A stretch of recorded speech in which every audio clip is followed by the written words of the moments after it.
we're sitting here talking about Blake Street Bomber, so I feel like he's probably gonna need to come on here and answer for this tweet about virgins and the Constitution his and obsession with internet versions or virgins. We're currently waiting on everybody from Tulsa. Apparently, they're caught up, busy tracking down. Actually working. Yeah, tracking down, vendor's latest folly.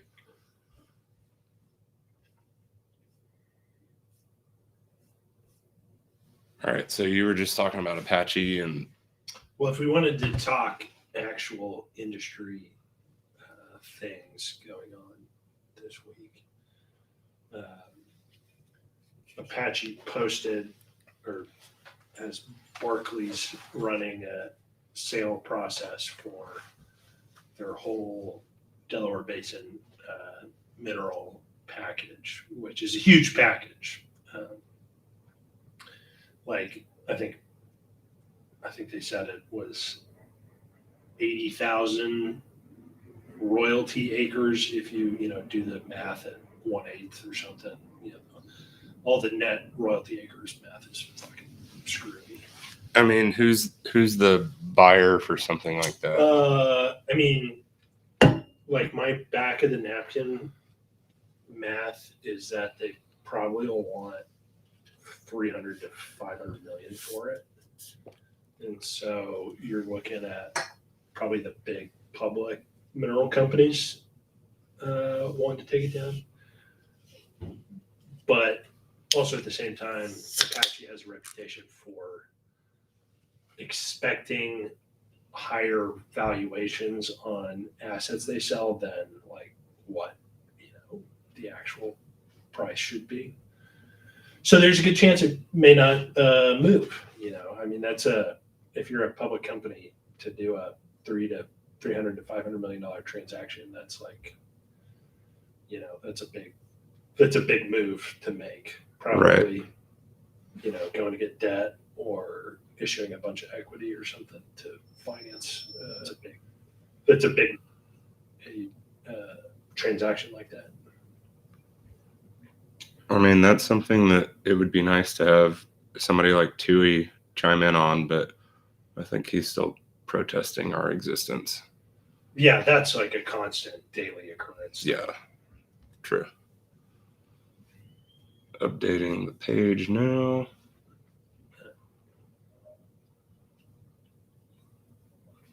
You want to check and see if we're live on Facebook and Twitter and all of that other? I don't have Facebook, so I don't know if I can.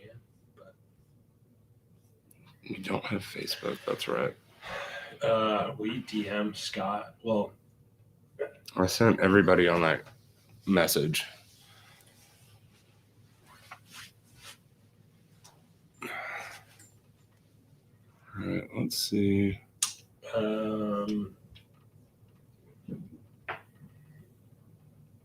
Can everybody see the rope hats behind you? Because I tweeted about that, but kind of, but not really. We have a significant amount of hats available for purchase.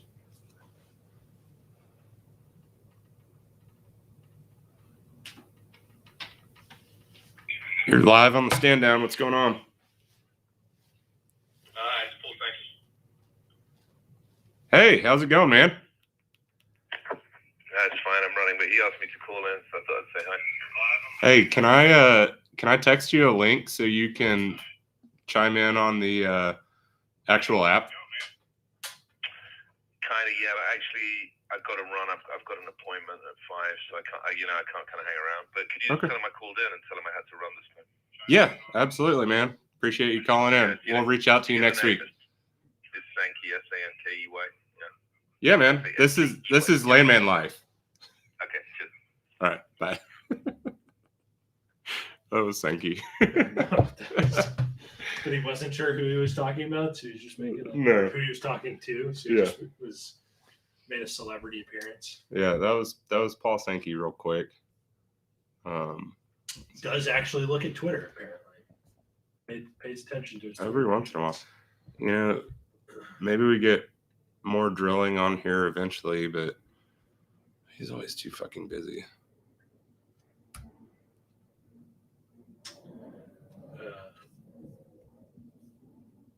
Still nothing from Tulsa, huh? I mean, Scott texted me and I told him to look at his Twitter.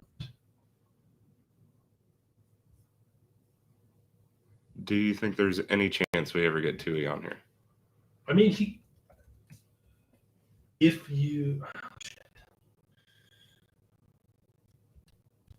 probably not. He's not even at the office. If he was at the office, he might, but he's out enjoying Dad life. dad life minus one kid, maybe. He didn't kill one, did he? No. I think he just pawned one off on somebody else for 24 to 48 hours. Did you send Lindsay a link? She said she wanted to talk to us. She just asked if it starts at 4. I said, we are live right now. I don't know, man. Did Tulsa switch to like mountain time and we just didn't know about it? I mean, not that I'm aware of. That would be quite the tectonic shift. Yes, because, Tulsa's like, let's look at a map real quick, north of Houston. Same. What is that? It's a lot closer to latitude, Canada, is what you're saying.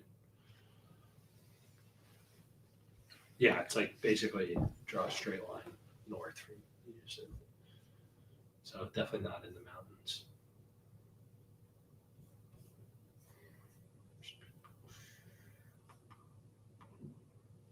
So I got on with Max Gagliardi, recorded a podcast this morning, and it was amazing how great a host he actually is for keeping the conversation going. And yeah. He actually had shit written down to talking points and all of that. And I was sitting there and I was this morning having breakfast, writing down oh, these are all the people that I need to make sure I give shout outs to. And yeah, did not get any of that shit done.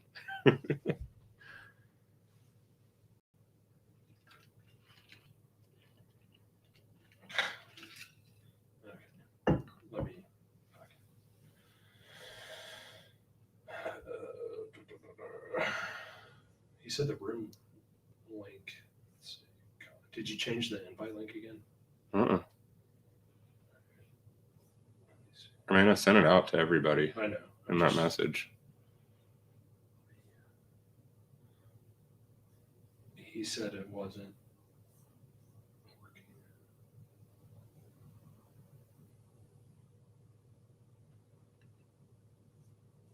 working. So that's me, right? Yeah. Okay. And apparently it works. Yeah, I will send him that one though. Copy.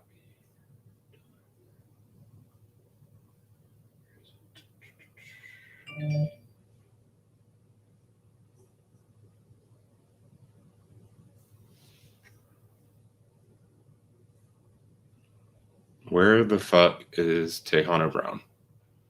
Did you? He may not realize that he has to use the link to call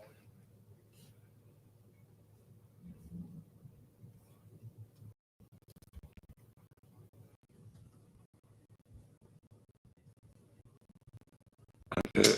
So Permian Post just mentioned on Twitter. I don't know if you saw it. I think Tui sent it to me, but Bloomberg did a big piece on MDC Energy. I think it's MDC Energy. They were out in the Delaware. NBC and Energy? MDC. Oh, MDC. Okay. Yeah, yes. went bankrupt.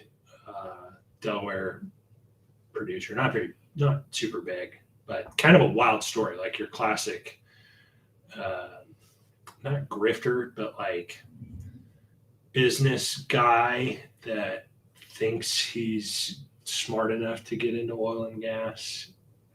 Everybody thinks they're smart enough to get into oil and gas. It was pretty interesting though. They went bankrupt and, it's a shit show. Owe people a bunch of money.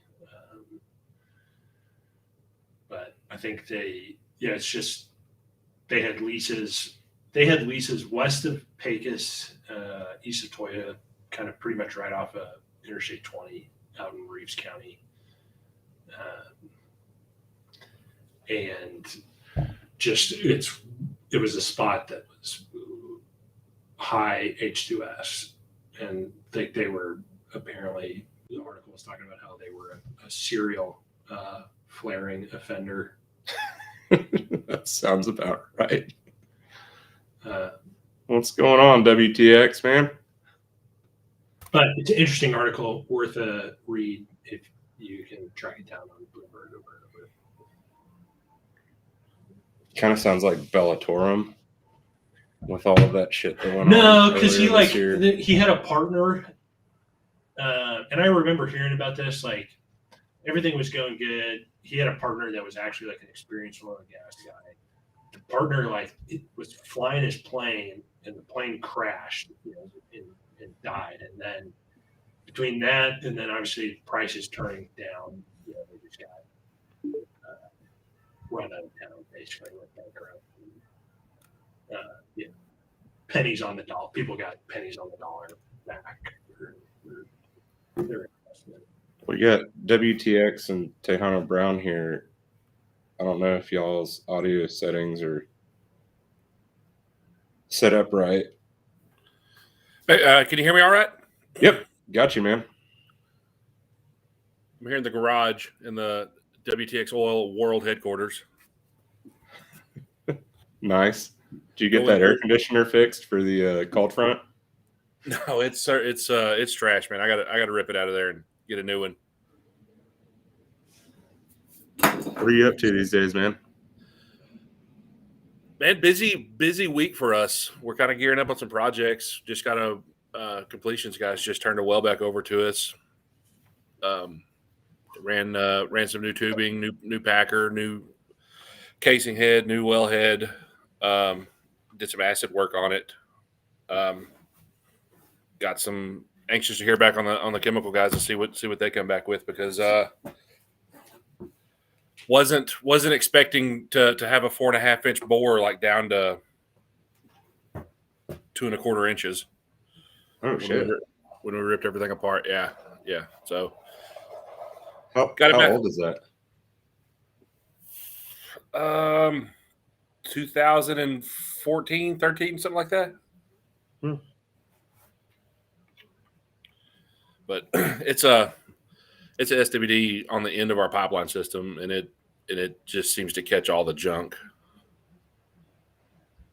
We have had a lot of fun playing around with different SWD issues down in South Texas, and it's not quite as aggressive as what you guys deal with out there in West Texas, but it is pretty interesting how opposed a lot of landowners are to having a disposal well, and then how insistent other landowners are. Shit, there's people on here. Yeah.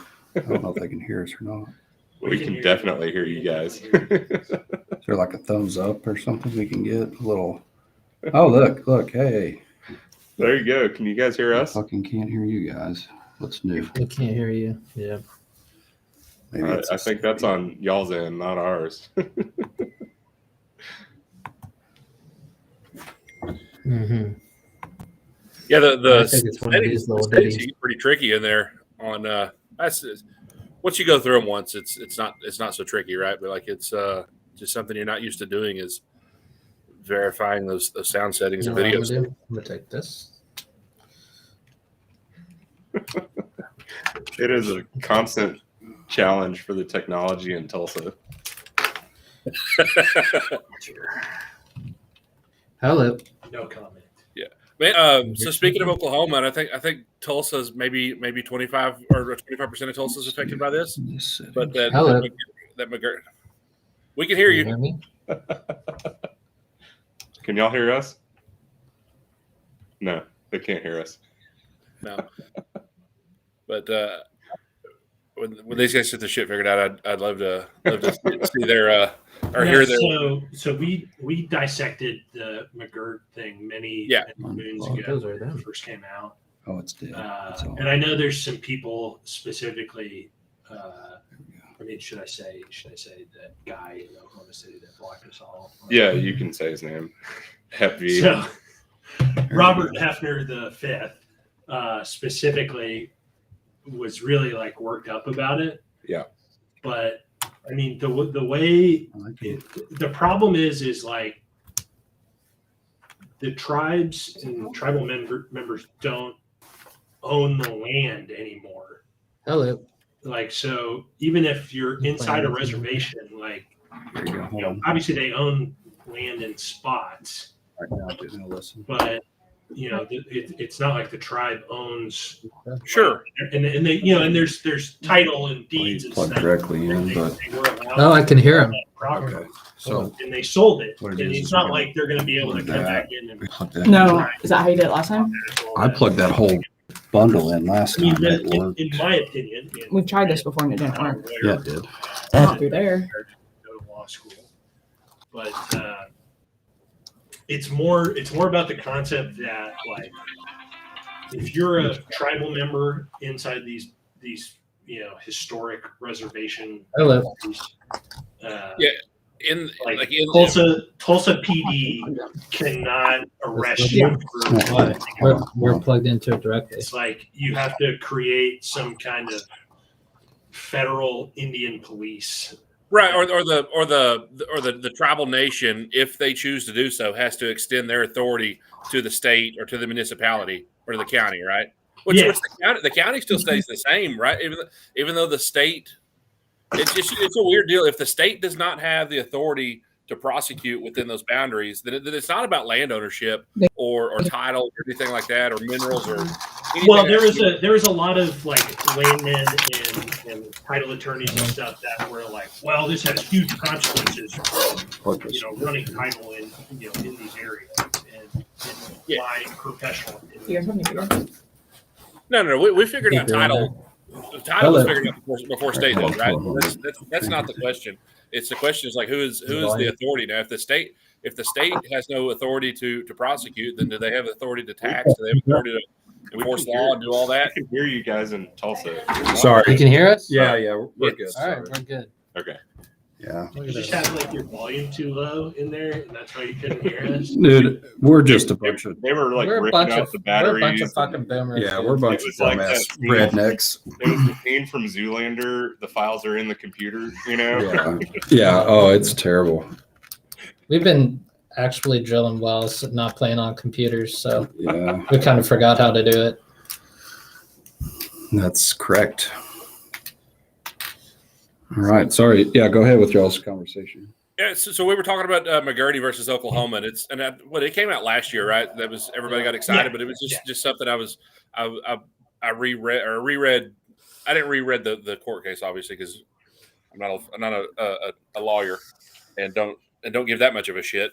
But it's just interesting, and what I'm fascinated with is if the state does not have the authority to prosecute, do they have the authority to tax? Do they have the authority to enforce law or do anything? Or is this now does all these things that the state does, building roads, bridges, hospitals, all that stuff, does that now fall on the tribal nation to do those things, or is there going to be a family member of mine? It'd be on my wife's side, works for the Indians, like in the hospitals, and one of the chiefs of the tribes is one of his patients, and basically he kind of wink told him it's a power grab, and they basically want to be able to tax the land that's on their tribal land, get the oil royalty or the taxes from the oil on their land. So it's a huge, behind the scenes power grab from what I'm understanding. Well, I'm going to go from the land perspective, and I don't know if Landman Life has followed this at all, but y'all know John Penton over at Canaan, over in the Arcoma. Canaan had a bunch of non-op wells with Calyx, and whenever that McGirt case came out,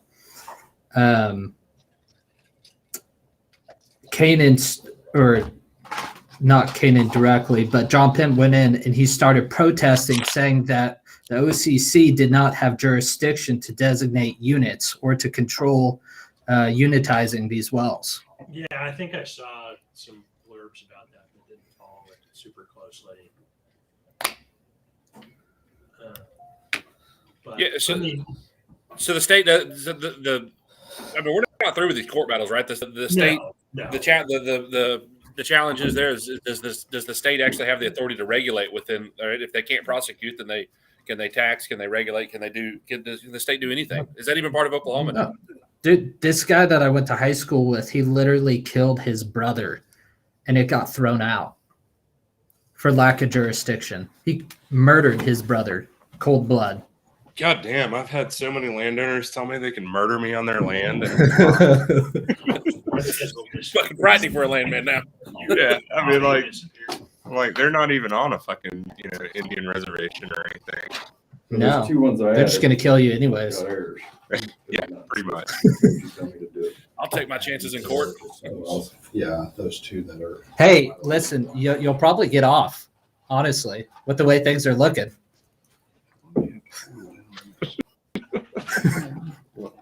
You like that? Was that good? You like that? Is Shanae gonna join us today, or is she busy? She's sitting right here. No, I'm good, but she's about to go to the house, I guess. She's got a marathon to run. We got Tejano Brown tuning in. He's just getting all geared up out Look the at shower. Oh yeah. What's going on, guys? No laws when you're drinking claws, baby. Oh, I said I wasn't going to drink this weekend because I had plenty to drink last night. But Podcast. Thank you. Yeah. Cheers, man. Okay, I'll play in a little bit. What are you Good to working be, on these days, TB? What's up, buddy? What are you working on?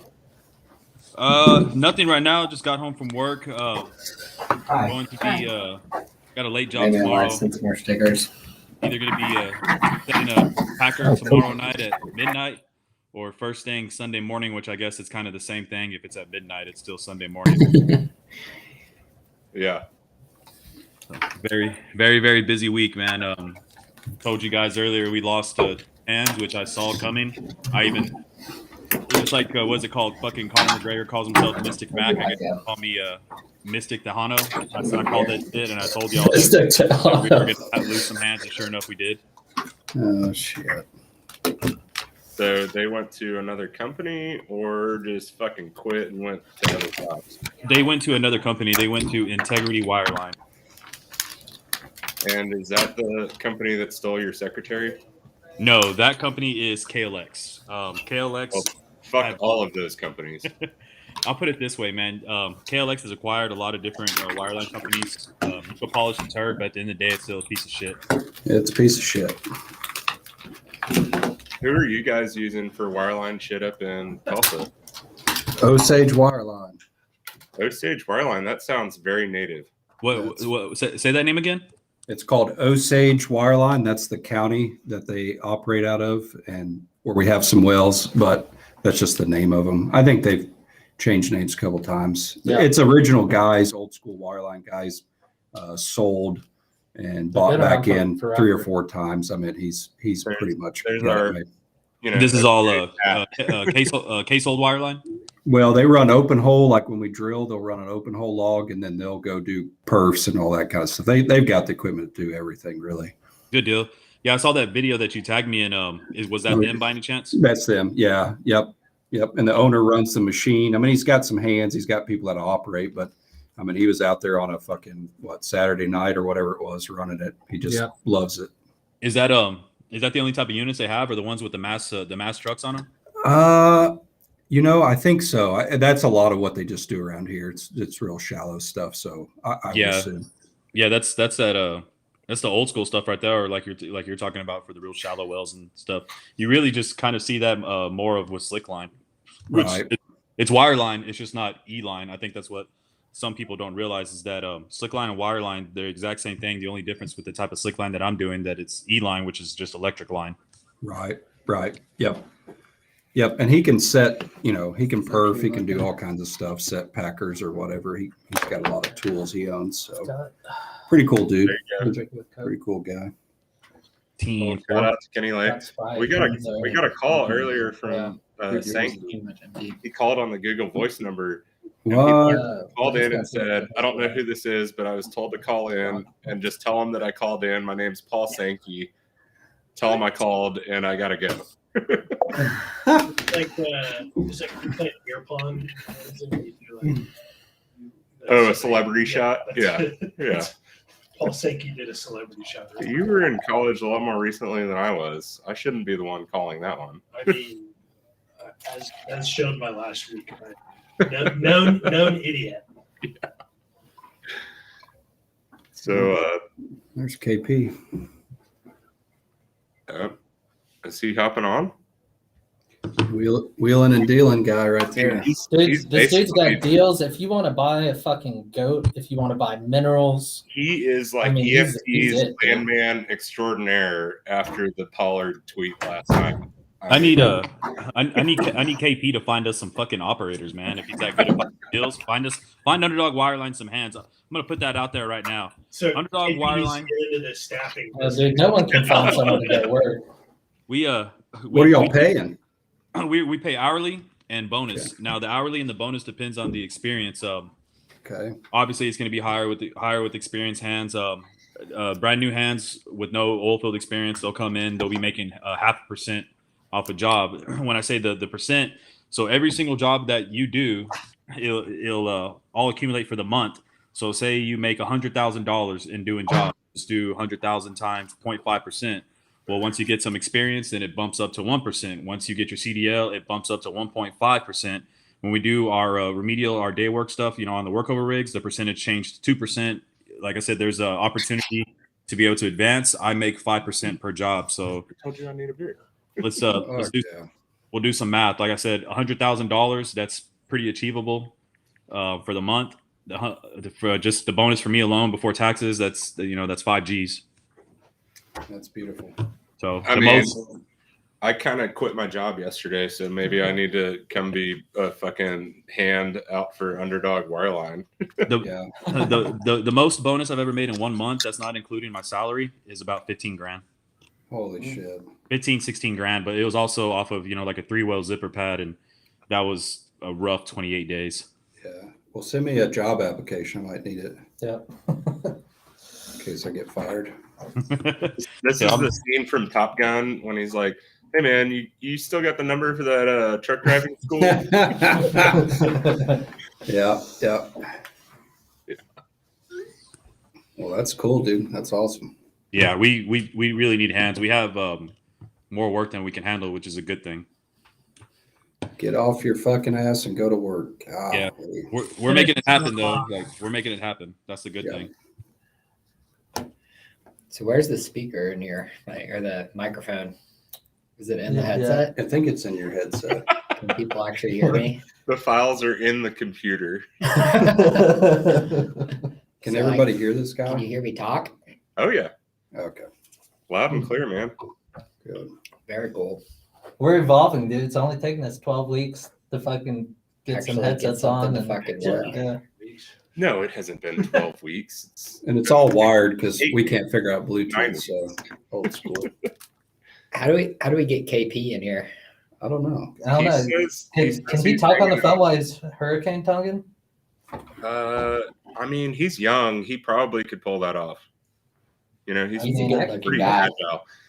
He used to do like push-up contests with his boss in the office Oh wow. to see if he could go to lunch early and stuff like that. It's not Well, when surprising. you weigh 60 pounds soaking wet, probably easy to do a push-up. KP's gonna come for you. Honestly, I'd block the doors, guys. He's gonna come busting in there with a open case of White Claws spilling all over the place. Sure, he's gonna On beat the you back of upside a the head goat. with empty White Claws. There you go. Billy goat in. Oh, there we go. That was from what I didn't finish off from last night was chilling at Charlie's after hours till about like 1:32 in the morning. Holy shit. I can't do that anymore, man. It Man, hurts. unfortunately, we had a death in the family on the Charlie side and everything. So it was kind of just wanted to see the family. I hadn't seen them or anything, spend time with them. Carla's mom herself, 92 years old. She had passed away on Monday. Sorry to hear that, man. Yeah, it sucks. Without her, there would be no Charles. So I talked with that Paul Ryan Robinson guy. What is it? Wolf Camp Privilege? Yeah, earlier this week, and he said he's lived in Midland for a long time and has never heard of Charla's. Yeah. And it's like, I didn't know what that place was and everything. And I said, well, you should have shown up because, I mean, like, we posted the address and everything. Like, it's been, dude, it's been open for over a decade. Like, there's, the former President Bush has been there, former First Lady, what's her name? Laura Bush? I can't fucking remember if that's her or the mom. Matthew McConaughey, Rooster, Kevin, what's that dude? Tommy Lee Jones, all of them, they've been up there. Funny story. I don't know if y'all know who Slim Thug is. That's out of all the places, that's where I met him, was at Charla's. He's a Houston rap legend that's been doing it for a very long time. Met him there. I don't know if y'all are familiar with that guy. You met Slim Thug at Charla's? Swear to God, I have pictures and everything. Are you serious? Swear to God, dude. Like, I put that up. That is so fucking random. That's awesome, dude. Well, he came down here with Slim Thug, Michael 5000 Watts, and I don't know if y'all remember that other guy, B.O.B., Bob or whatever. I can't remember what fucking mainstream song he had. I just remember he sucks. He was there too, so I met all those guys there, dude. And I was stuttering when I was talking to Slim Thug. It was so fucking funny, dude. So Slim Thug like the Tech 9 of Houston? No, Right. Tech 9 sucks. Slim Thug is good. Okay.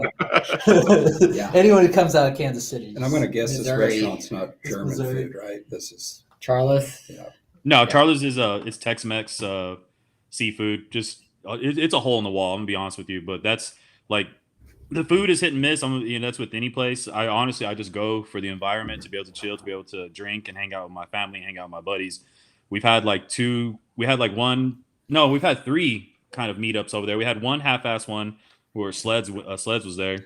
Had another one where GW went, and the last one was like a real legit official one. It was just all around. It was a really good fucking time, dude. I always have a damn I good was time. also at the one that GW went to. Yes, that's right. Landman Notes, West Texas Oil was there. Good fucking time, dude. Last one, I was in awe with West Texas Oil because he looks like fucking Zeus every single time I see him. I'm surprised they don't. My beard greased up nice. Yeah, dude, your hair. They had like They you had like the little curl in it and shit. They don't make you shave that beard out there. You don't work for one of those guys that makes you go all mustache on everybody. I don't. We had a client come out on location the other day. It was like, hey, you need to shave. I'm like, for what? They're like, well, in case for H2S. I'm like, well, fucking beard's not gonna Oh my break God. that.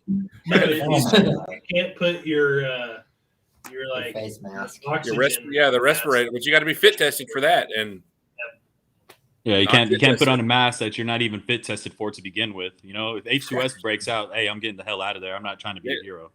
how about I just Yeah, leave? we had to shave, and we didn't even have packs in our car. We didn't have shit in our truck, but we had to shave. It's kind of asinine. Man, we have a customer that's like super hardcore on the safety stuff, dude. Like, and surprisingly, they don't make us shave, which is a really good thing. I think I've kind of noticed that some of the operators here in the Permian seem to be getting away from that. Like BP's one, for example, they're super hardcore when it comes to their rules and regulations, all that crap, and they don't make you shave, which is very surprising. I guess they see behind the whole bullshit of fit test mask and everything, blah blah blah. Well, I wonder if it's just because you're on the completion side. Like if you're, production hand or whatever, they make you shave. Well, a lot of the stuff we do is probably like 70% of the work that we're doing is just all on the production side. Like the only completion work we're doing is when we're going out on the horizontal fracks, or if we get lucky and catch some vertical fracks, which I think might be coming up. I freaking hope so. You're doing that much work on the production side? Yeah, dude. We have 6 trucks and 4 of them are dedicated to just production work, dude.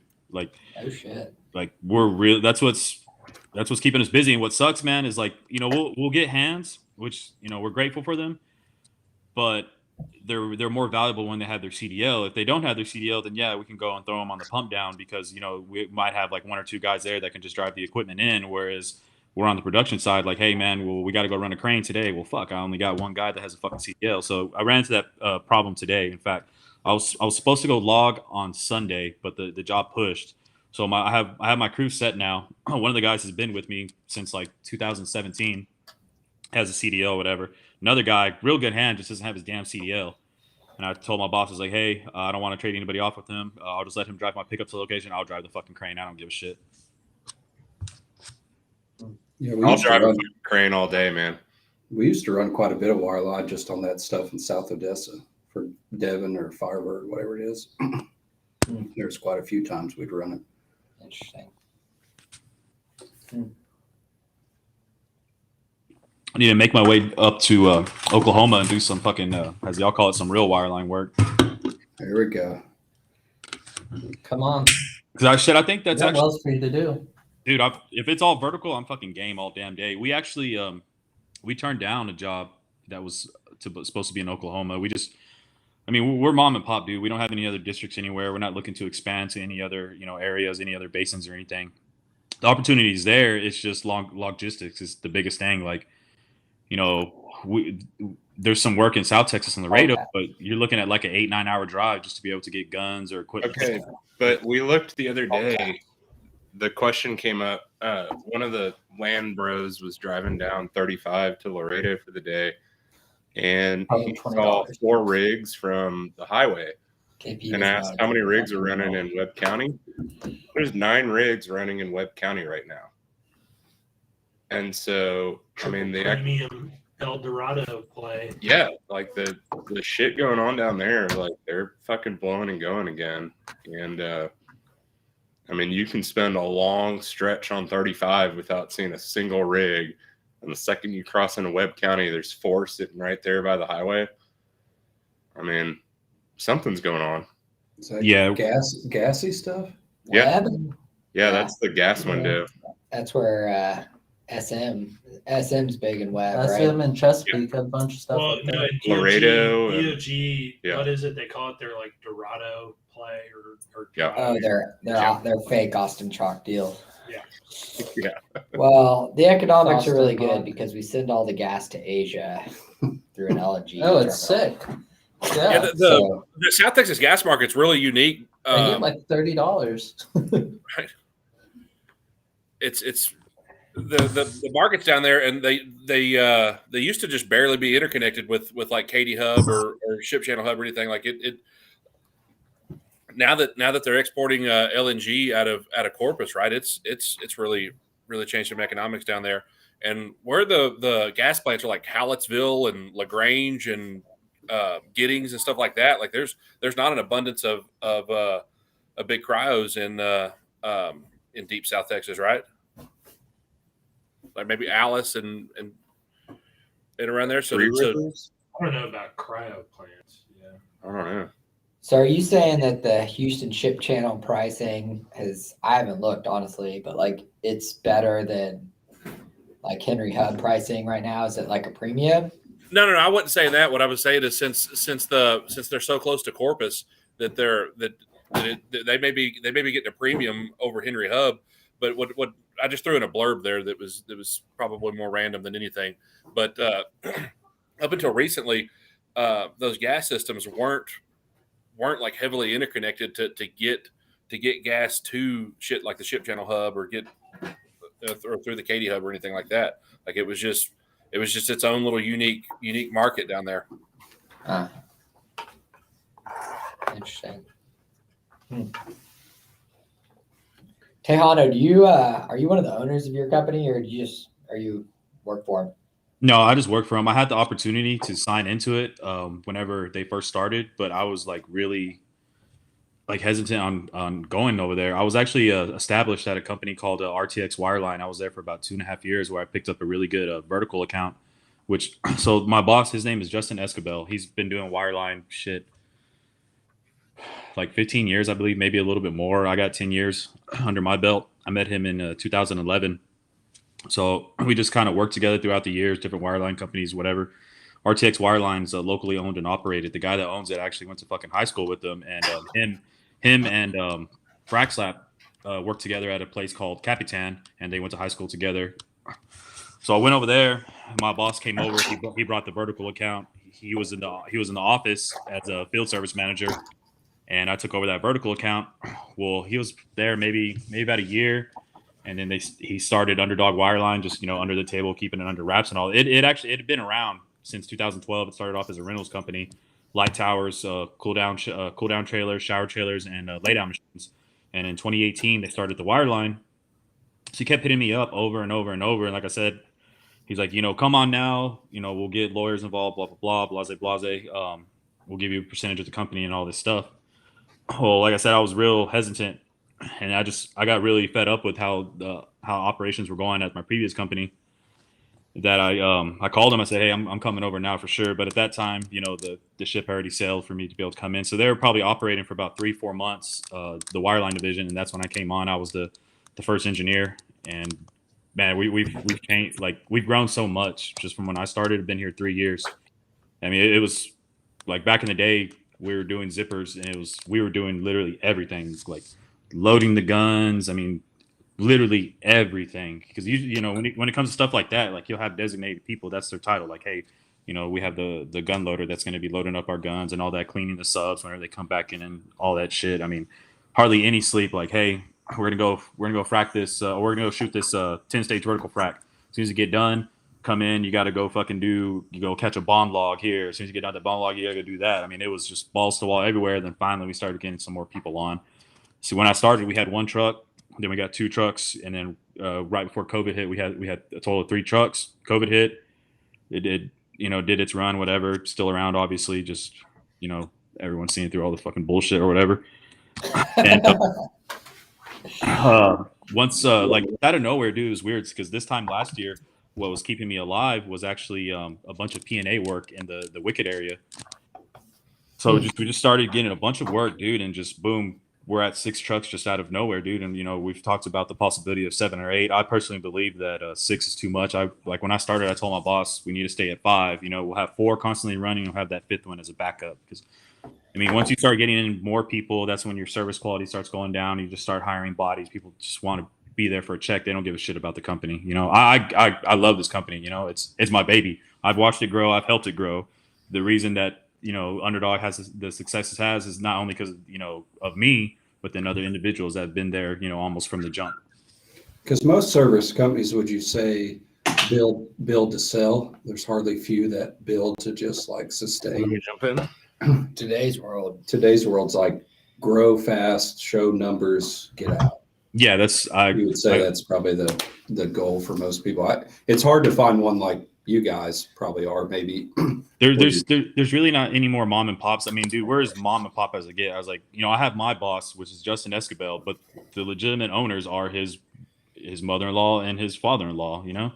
They're just some humble people out of Ozona, Texas, work their way up. We don't have no backers, we don't have no investment. This is all money that has just been accumulated over years, and they put it all together and like, hey, we're gonna take a chance. And they fucking ran with it, and it's been successful for the most part. I'd have to say that we have a pretty good reputation. Like any other service company, we have our fuck ups, but we learn from our fuck ups and we correct the issue right then and there. Who's no job, no frack? I don't know. They're in the chat. Lindsay, change your audio settings. I'm assuming this is Lindsay. I don't know. Let's see. Last time. I think it was frack off last time. Rack off. She's gone. We scared her off. Change it. We scared her off. She's probably eating a fucking Reuben on a bagel right now. In Wyoming. In fucking Wyoming. She does have a kick-ass truck now, though. No, she's getting it. She's Yeah. does? Here we go. Whatever job she's got now, she's got like a company truck or something. She's cruising now. This Someone person sent has KP the job, number. so it can't be Lindsay. I already sent KP. It's on the Friday night stand down page, right? Like right there. I'm not quite sure about It's that. like 43. It's like a 43221 something number, I believe. Oh, well, yeah, the phone number is.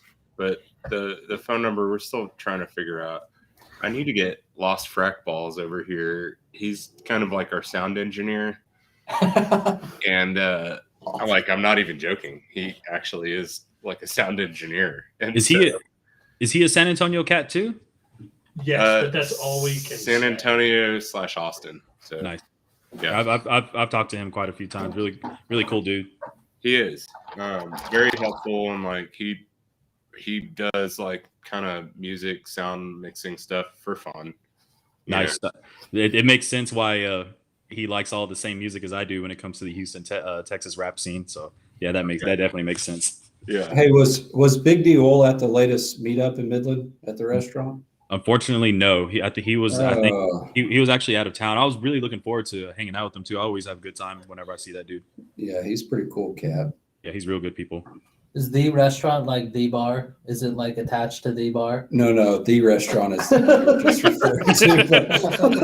But the bar is pretty legit. I just Bar figured has they a made out of restaurant. names for Like- places in Midland. It's good steak. Huh? I It's got not pretty bad. decent steak, especially when you're hammered off the golf course. It's You like really to smoke fucking Marlboro good. Reds and eat a steak at the And you same gotta- time with a dip in your mouth. You got a Copenhagen in your mouth, you're eating a fucking Yeah. rare steak. It's like that's as It's like Midland as it Brothers gets. Hooligan. I Yeah. don't know.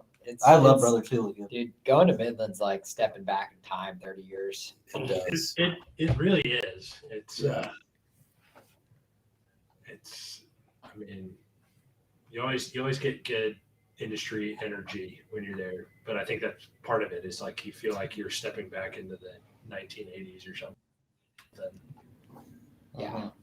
Yeah, there's probably good energy there now, but right before we left, when COVID hit, that's when he came down and we drove around and looked at stuff. His shit was stacked so deep. I wouldn't have wanted to. I mean, there. it Well, was. do you remember how much of a ghost town it was in like 2016? Oh yeah, 2016? we moved there like end of 14, first of 15, and we lived in Odessa, right by H&P's yard.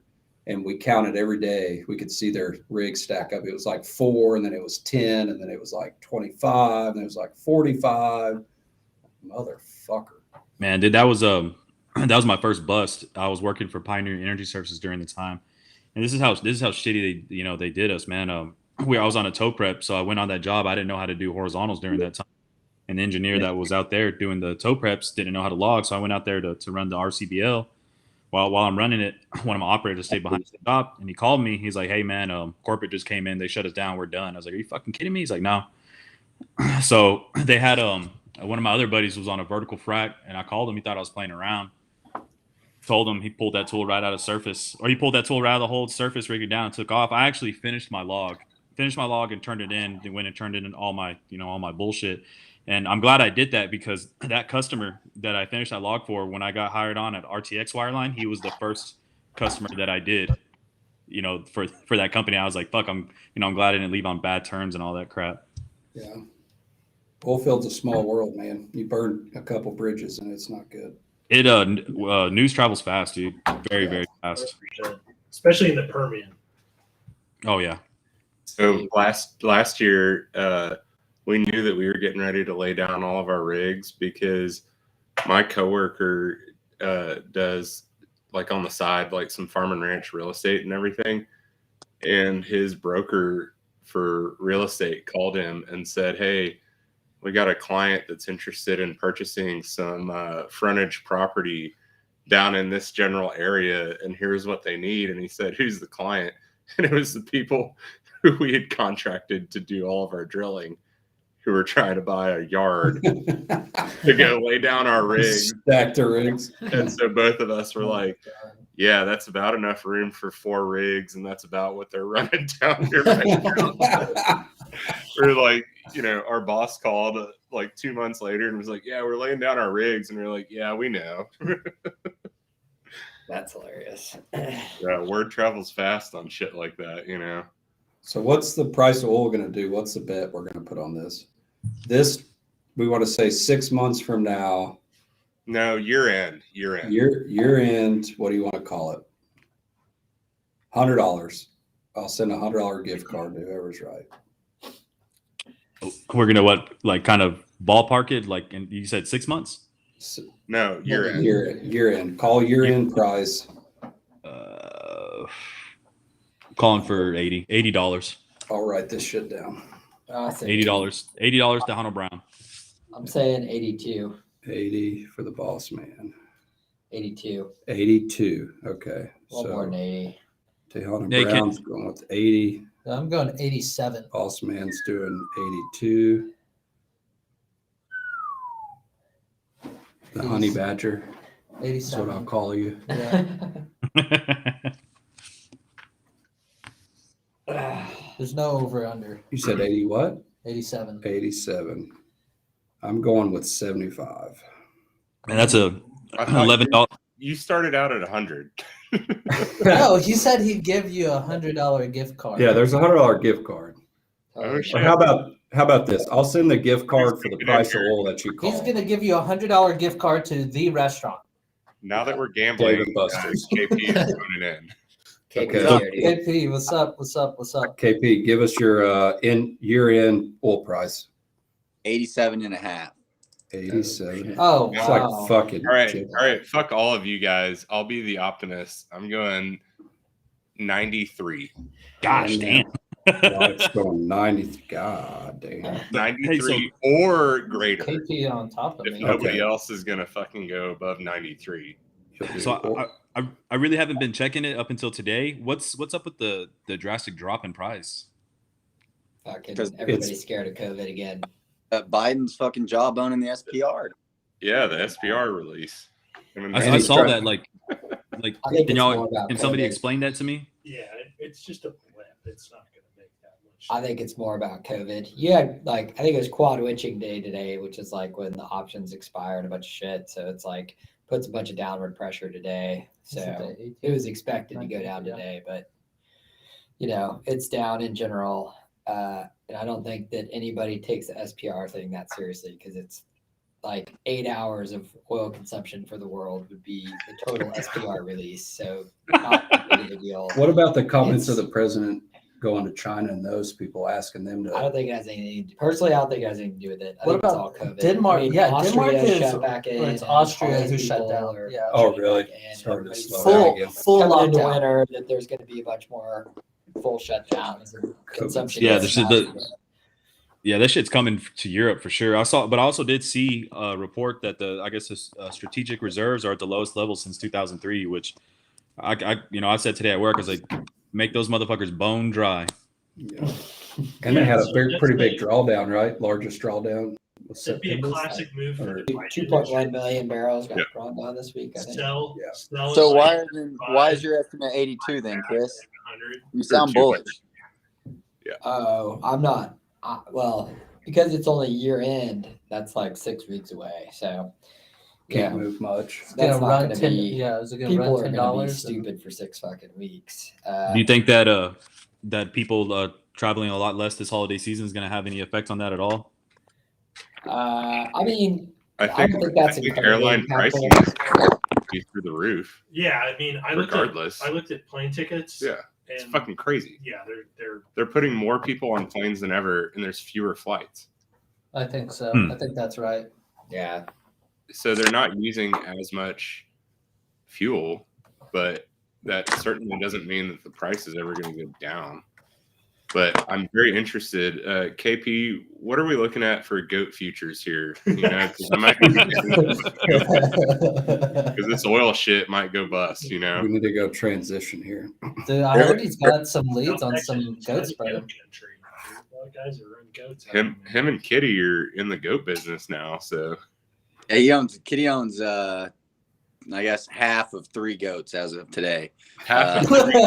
Oh yeah, man. So He gets one- the right nut or the left nut of this motherfucker. So you guys were asking about getting some swag for KP's half of 3 goats, right? Well, so we have I own a lot more goats, but I've split 3 goats that I bought here recently with Kitty. So he owns. KP owns 4.5 goats.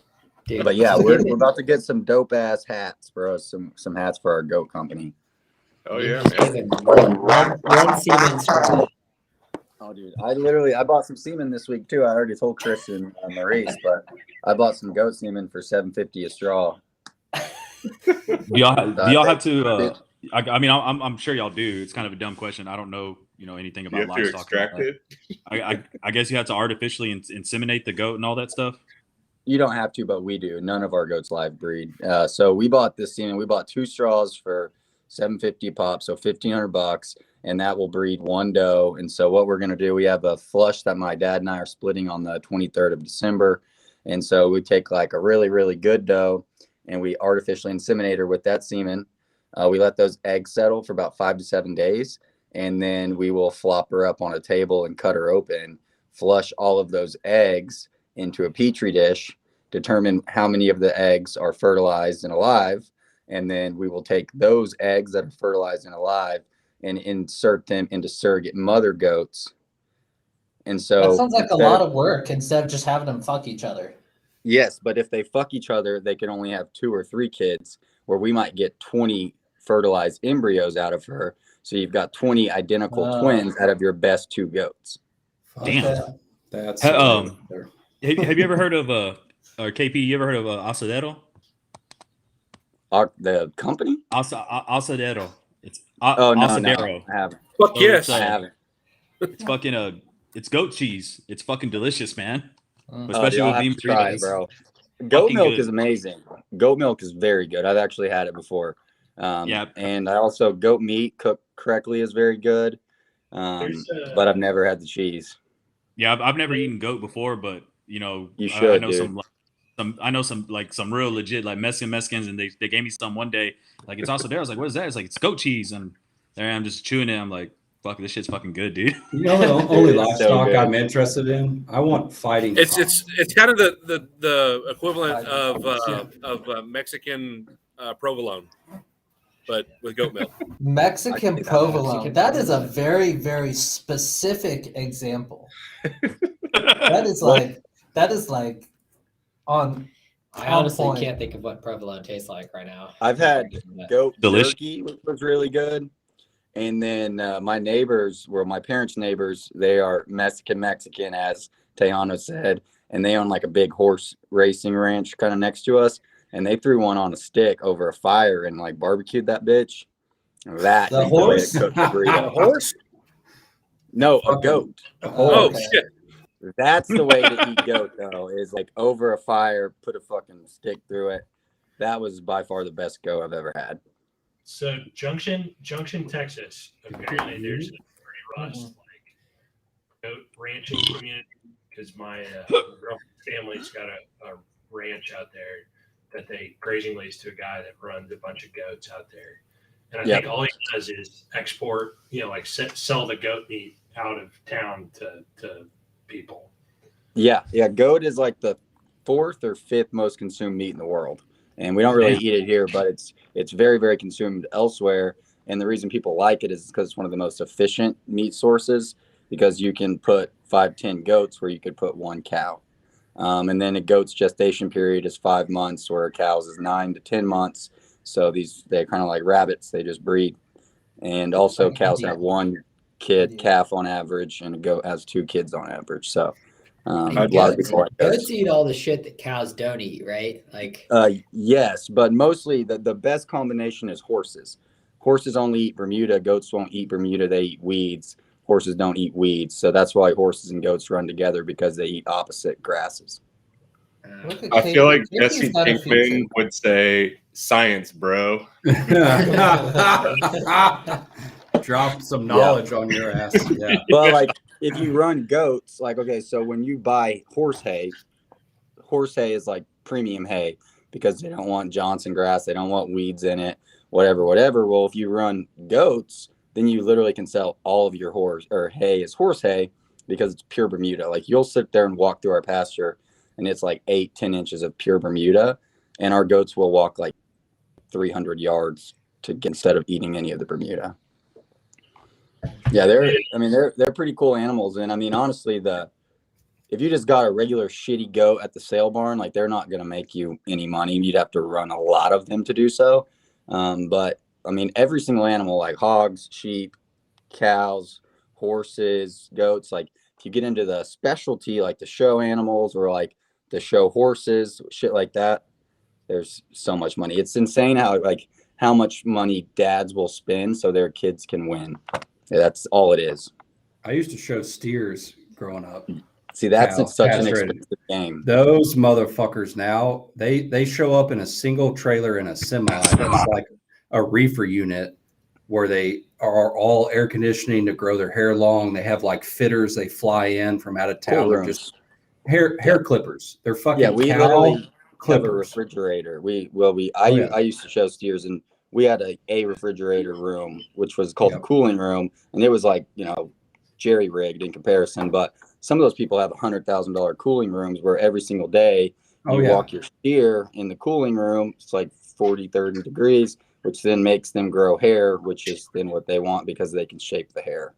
And I mean, that game is just You so wash out of them, control. you blow dry them. I mean, there's a whole trailers at these shows with like hair products for fucking cattle. You spray paint them, you cut their tails at an angle with hairspray. I mean, it is fucking ridiculous. I showed Palominos. Okay. I did horsemanship, showmanship. Okay. I showed Similar deal. Palominos until I was 13 years old. I had CC, and then I had Ted. I had a backup Palomino also, just in case CC ran into a guy wire out in the pasture, cut his chest open. How big a I dick couldn't did show this him. horse Oh, have? it's obvious it's my horse. Hey, I gotta go, dude. I gotta take this. All right, see, brother. Hey, this is the guy I went and met with today. I went out to a small ass town and couldn't find this guy. Went and knocked on his door, and so then I just went to the fucking cafe and started asking who knew this guy and got his number. Well, he just called me, so I gotta go. Peace, guys. Take it easy, man. Man, that was a hell of a lot of goat Twitter. That was tough, but it was good. Tough meat, but it's good. So How do we get Lindsay in this thing? I think that's Lindsay. Yeah. Isn't that no job, no fraud? I think so, but she's always had a hard time. Remember when she asked if anybody knew how to work Adobe? Oh, ouch. Lindsay, if that's you, blink twice.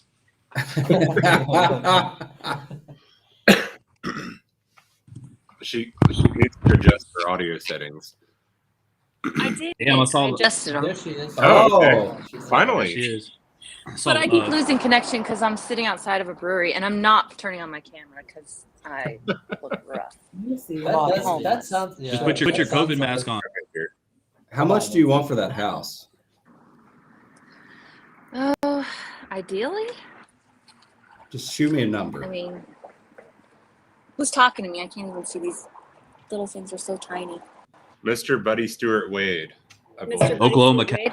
I mean, I don't know. Like, okay, so I'm in a sweet spot to avoid capital gains tax, but that said, like, fucking make it rain, dude.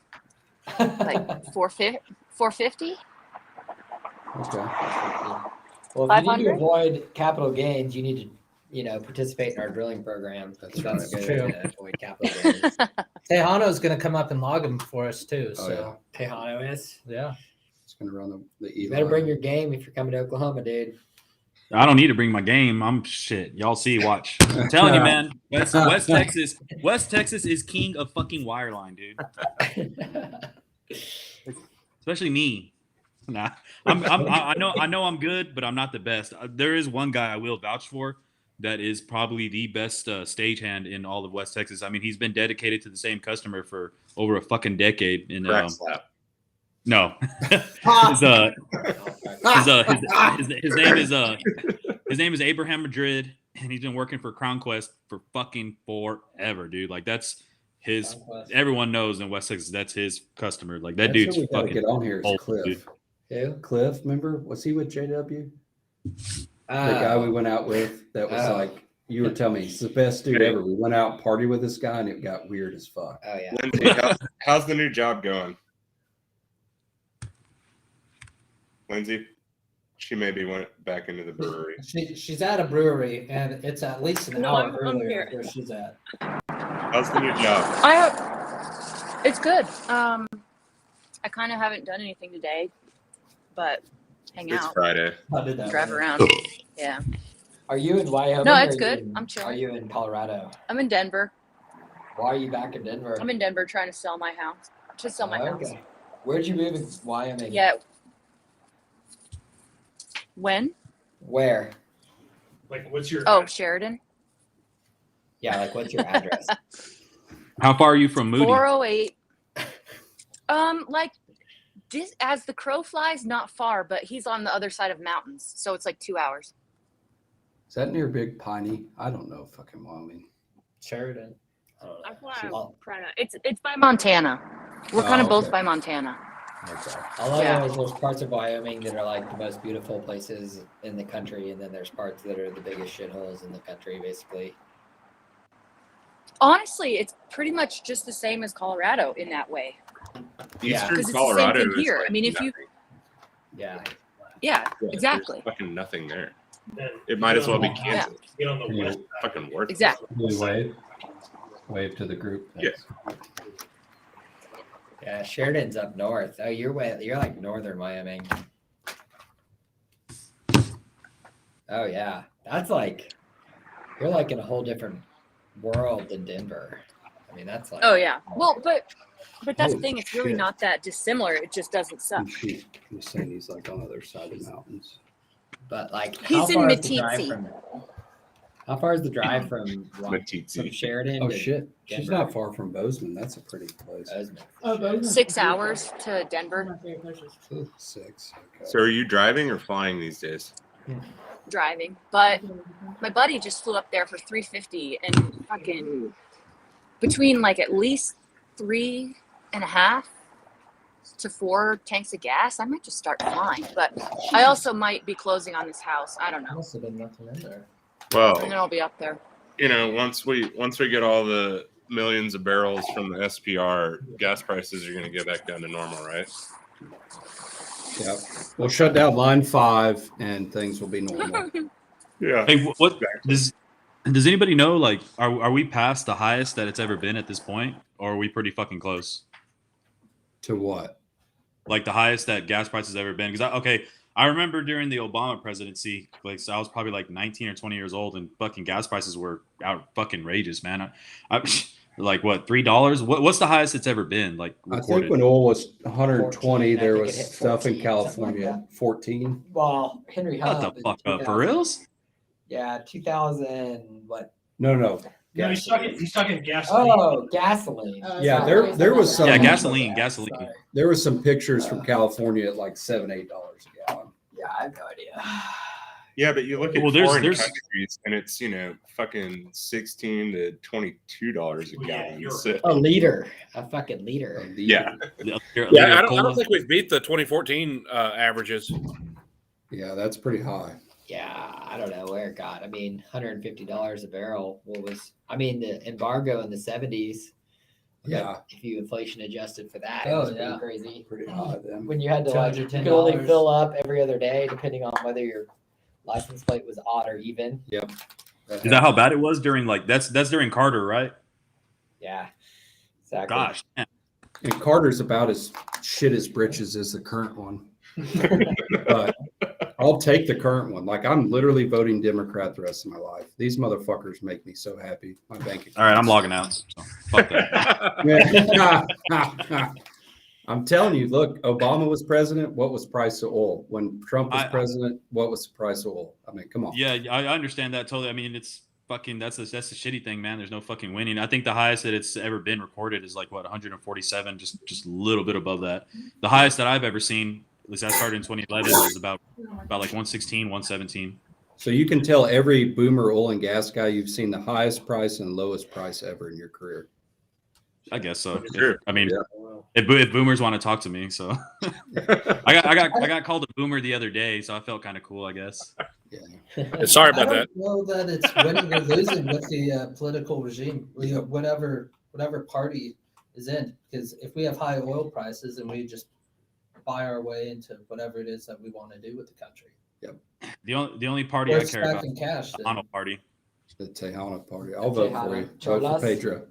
Do you think the gun and ammo manufacturers think the same thing about that? Like, do they love Democrats too because their sales go through the roof? Yeah, I guarantee you everything. If you're hardcore right, you actually, if you're in the industry, if you have industry, every hardcore right person doesn't want to admit it, but I don't know that gun manufacturers can ramp up and ramp down production in response to political changes like that. So I feel like they're pretty much going to maintain steady production regardless. And I don't know that their prices are necessarily going to change much. it's a secondary market probably. Yeah, like correct. I sold It's all my guns during Obama and made fucking mint on them. Yeah. Yeah, that's what I was about to say is gun shop owners. My second family has a gun store. And dude is just killing it. That's fucking And he's badass. giving his little liberal daughter all kinds of money for college. So Perfect. I don't know. I bet Yeah, she's I know. class president. The most ammo I've ever bought is like right now, like during the whole fucking Trump election bullshit. I started stocking up on ammo because I was a dumbass and like kind of like half-assed. Don't fucking hate me for this. Half-assed believe Q, so I was just fucking buying ammo like a motherfucker. Yeah, I got 2 giant sacks of 223, like just pillowcases full sitting in my garage right now. I'm pretty good. Like I got quite a bit of ammo, so I mean, hopefully I don't get taken out with one shot and then all the ammo's just fucking wasted. Your enemy. Like I'm gonna be that fucking guy, man. But somebody's gonna throw a rock and take you out with that. Not even that. I'm probably gonna trip and fucking like accidentally take myself out. It's fine. What's going on in the landman world? Making deals or what's going on? No, I mean everything kind of slows down when you get towards the end of the year. I'm kind of getting to the point of maybe I mean, quitting my you're slowing. job. You're So slowing. That would count as slowing down. yeah, I would say I'm slowing down. Do it.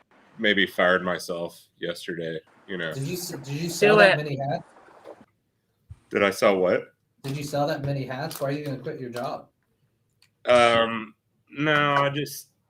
I don't know that working for my boss is necessarily the greatest environment for me to be in when we start our family in 2 or 3 weeks. So, you know, kind of one of those things where maybe I just need to move on.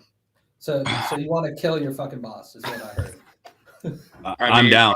I've gotten quite a few offers from people who contract with us down in South Texas who say they know where to dig holes that nobody will ever find him.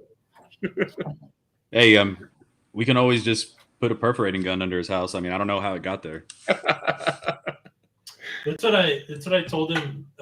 That is literally a conversation we had. I said we need to get Tejano Brown to come in and be the getaway driver, and we'll just go firebomb his house, and they'll think that just like the cartel did it or something. The Texas Taliban. Oh shit! I forgot about the Texas Taliban, dude. That's another fucking gang that we started. We got the Good Morning Kings now. The Texas Taliban. Tejano OPEC. Was that before Tejano OPEC? I think it's like about the same time, dude. Yeah, I think it was Texas before. Taliban and Tejano OPEC are the same time. The newest one is the Good Morning Kings, or I should probably call it the GM Kings. Fucking love it, man. Yeah, so you know we're in a state of transition over here, trying to figure out if we actually want to be a business or if we just want to keep getting drunk and having fun. You know, I like option 2. I like option 2 also. Maybe at a some point we'll do both. Who knows? You need to have a San Antonio meetup, man. I'll fucking go to. I already told my boss today. I was like, hey, need some days off in February. I'm going to fucking Nate. So come on, bring Waterline to Nate. Dude, I've never been. I'm probably gonna have to wear some fucking almond or round toes to be able to fit in with you guys. I don't know, but I'm fucking down. No, because you're not. Dude, someone needs to get Tejano Brown a pair of fucking Gucci bit loafers. I see Tejano Brown and some fucking Gucci bit loafers at the Four Seasons bar. It's fucking on. I will tell you this, man. The first meetup I ever went to was an Energy Strong meetup that Lindsay had put together over here in Midland at the Woody's Hideaway, and I saw DRW over there. He didn't, I didn't talk to him. He didn't talk to me. He didn't introduce himself. Whatever. I don't give a fuck. But I will say this: his boots were fucking bitching, dude. Like he had like these almond toe boots that had like a fucking gold tip on them. I was like, those look like cartel boots, and I am all for it. He would probably, if you asked him about his boots, he would ask you how much money you make. Dude, I tell him enough. DRW was here for the Tulsa Landman's thing, and he and his attorney.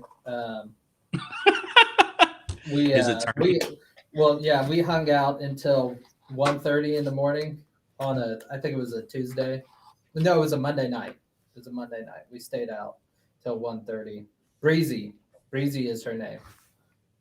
What was it called? Wolfcamp Privilege had put a picture of those fucking badass boots that he got last night. They had like fucking rams on them and shit. I mean, I don't know. That shit was those are pretty tight too. Hey, that motherfucker was dressed to the T last night. He looked fucking damn good, man. I was showing him a picture to my wife. I was like, I want to dress like this.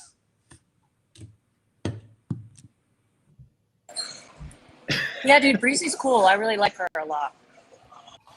I vented to her for like 3 hours. And you know what? DRW told me that I was handsome like 12 times. This is pretty good. Ooh. I felt Well, pretty you good. are. His dad bought and his purple loafers. It's Yeah. pretty sick. Did you talk There's a the lot big of- D with Breezy? Did I talk what? Is that what you vented about? The big D? Oh, yes. Yeah, well, kind Yeah. of. I had, yeah. I had Yeah. a situation I had encountered earlier in that day that I vented with them on.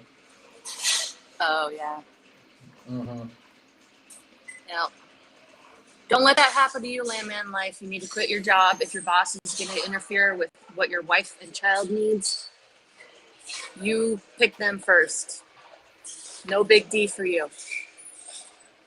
Just my unsolicited advice. Yeah, just start living the lifestyle you want, and don't quit your job, and just let them make it all fucking awkward and everything. They can make it as shitty and awkward as they want to, right? Dude, Michael's fucking getting it. He's on the plane streaming us. That's real shit right there. There you go.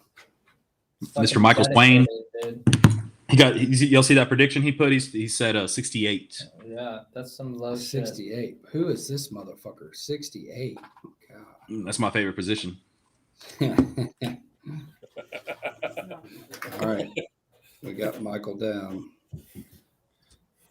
So I might be in your neck of the woods probably Monday or Tuesday, Mr. West Texas Oil. We got some gamma perforations we gotta take care of.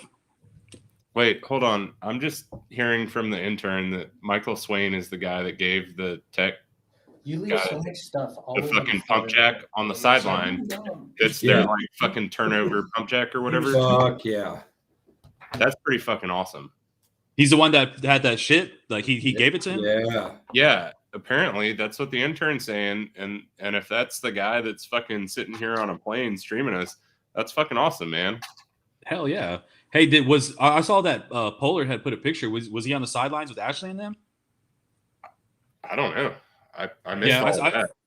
Like he put a picture, but I wasn't sure if he was actually there or not, because I know he had did something, like I don't know exactly where, like with Ashley or whatever. So just for everybody's listening, that's a legit pumping unit. Like it's a used pumping unit. They use that size. It's not for show or a toy. Like it was built for a purpose. You talking about our pumping unit? Well, ours is the same as theirs Okay. for the Texas Tech Yeah. turnover. Like it's a legit Yeah. unit. Most people are like, "Oh, that's a fucking toy or whatever." No, it's not a fucking toy. Like it's not a toy. That show bitch some makes oil. respect. That motherfucker moves some oil. Okay. Yeah.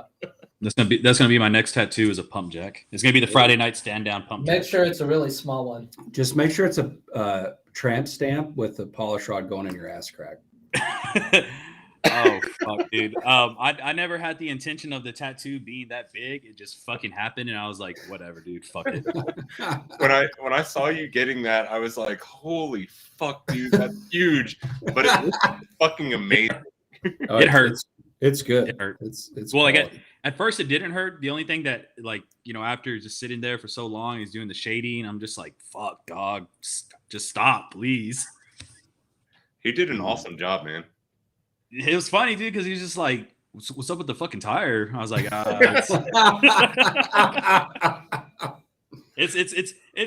it's awkward explaining EFT to people that don't really understand. Like, so last night I was chilling at Charla's, and my cousin, he's on Twitter too. He's a flowback hand. Sometimes he'll post pictures. He's not a part of the community. Couple of cats following him or whatever. So there's this other dude there, started talking out of his ass. Been in the oil field since 1996, whatever. And my cousins and them are sitting here telling him like, "Oh, the shit, follow my follow my cousin. Like he's half-ass Twitter famous, whatever the fuck you want to call it." But I was gonna make a post about this today because I got low key kind of fucking pissed off last night. This fucking dude said that wireline and flowback is not real oil field. That only real oil field is fucking Roughneck. So here I am, White Claw, and just kind of half-ass spit it out.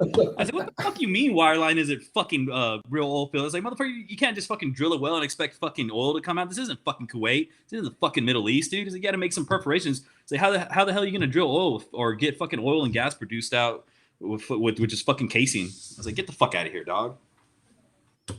Let them know. Let them know. No, I'm sorry. Now I'm starting to get to that point to where I'm buzzing and I start getting pissed off. Oh God, Let it out, man. Let it all out. You probably expect to never drinking again, Tweet.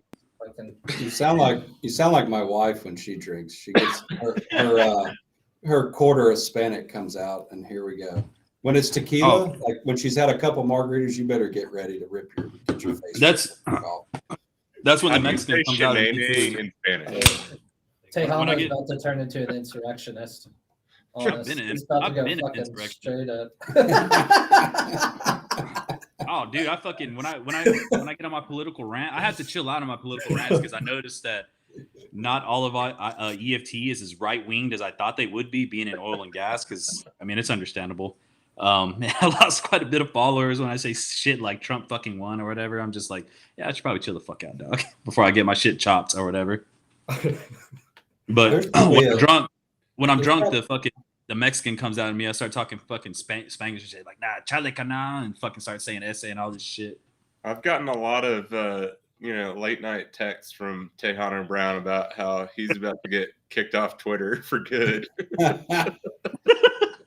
Oh, that's one thing I tell fucking Landman Life. I'm like, dude, I was like, I'm sorry if I text you, but just a warning, you might get a text at about between 3 and 5 in the morning saying that I quit Twitter for good again.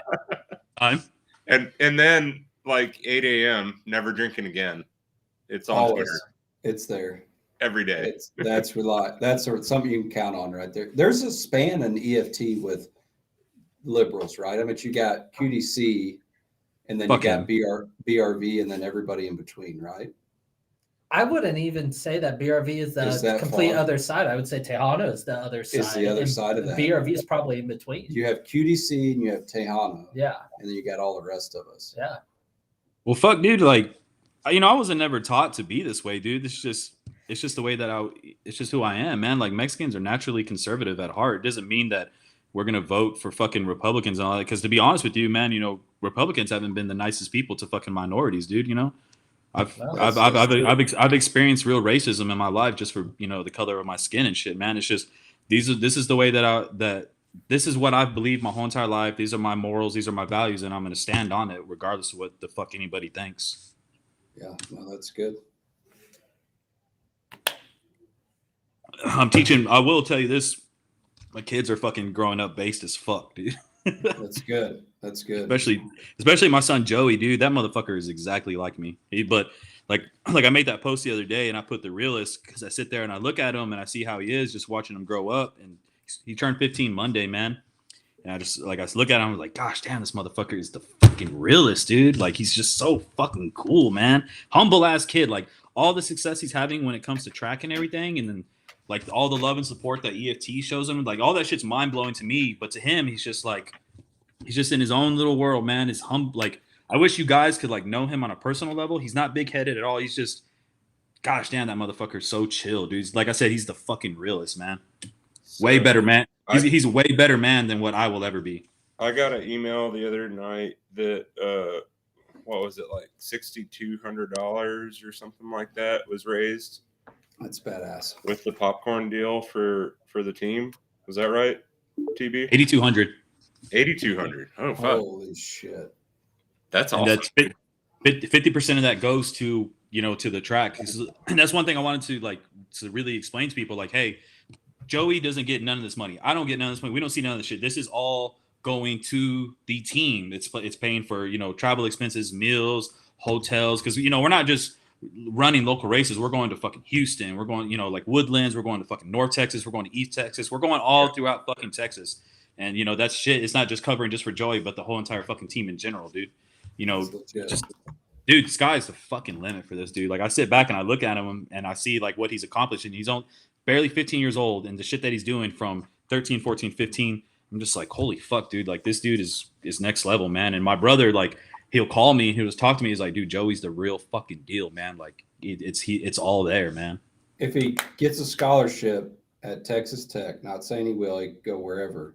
If he goes to Texas Tech, just remind him there's a thing called Raider rash. Got to stay away from it. True. Stay away from it.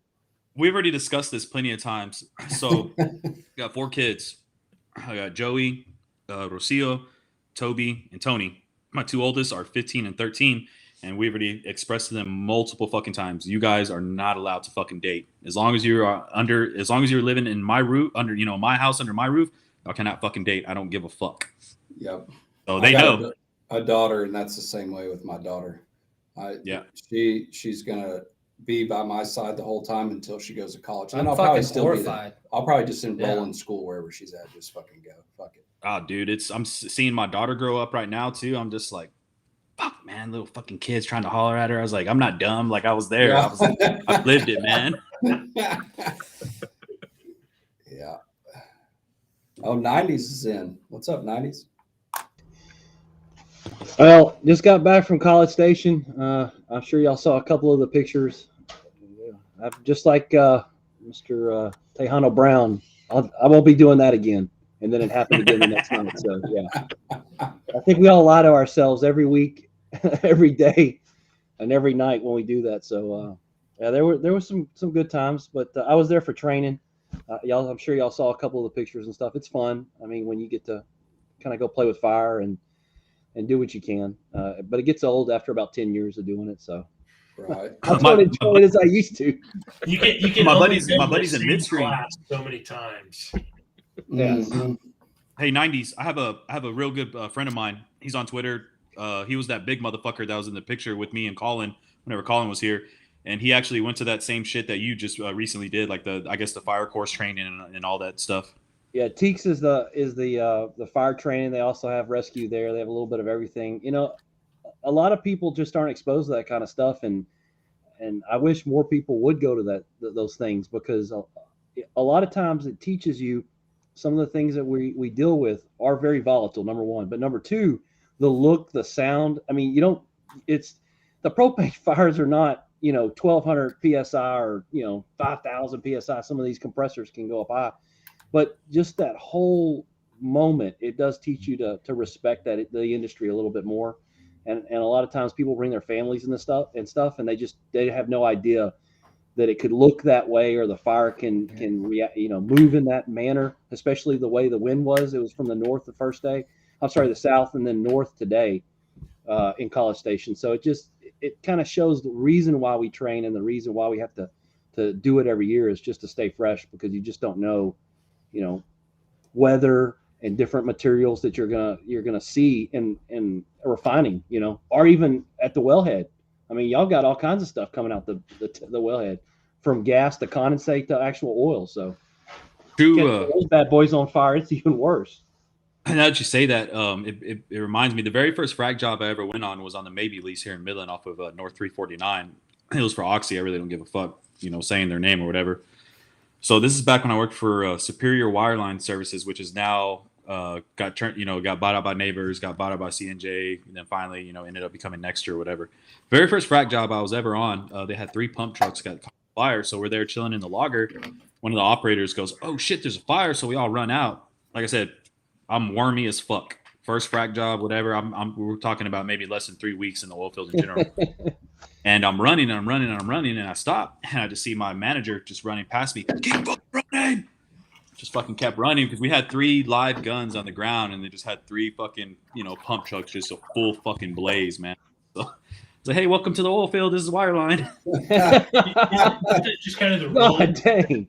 If there's an incident on site, it's just like fucking run and get the fuck out of there. Yeah, it is.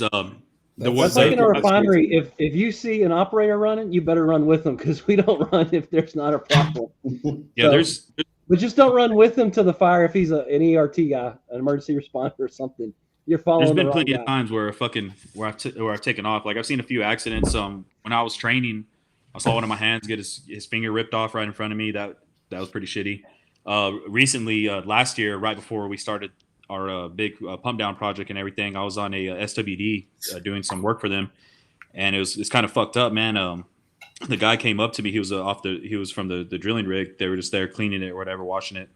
They moved over to the side, just asking what's going on, just explaining to him, talked to him, probably about 5 minutes. Several hours later, he was fucking dead. God damn. He, Hey, was on a- Davey, I'm he was- gonna he was on interrupt you. I got to run. Got some family over. We got to get drunk and start talking gibberish. So All right, see you, brother. later. Good to see you, man. Later, man. So he, what happened was he was on a Skytrack, which is just a big fucking forklift for people that don't know what it is, and he had it boomed up all the way, which is scissor lift. Yeah, scissor lift, or not a scissor lift. Like to me, a scissor lift is different because I did construction before wireline. I'm joking, man. He said, I'll send you the video. So he had it boomed up all the way, which is basically it's doing that. The arm is doing that. So he has hydraulic hoses on it, and he's just driving. Guess he wasn't paying attention. Hit some fucking power lines. Oh damn! Boom, big ass spark, all that shit.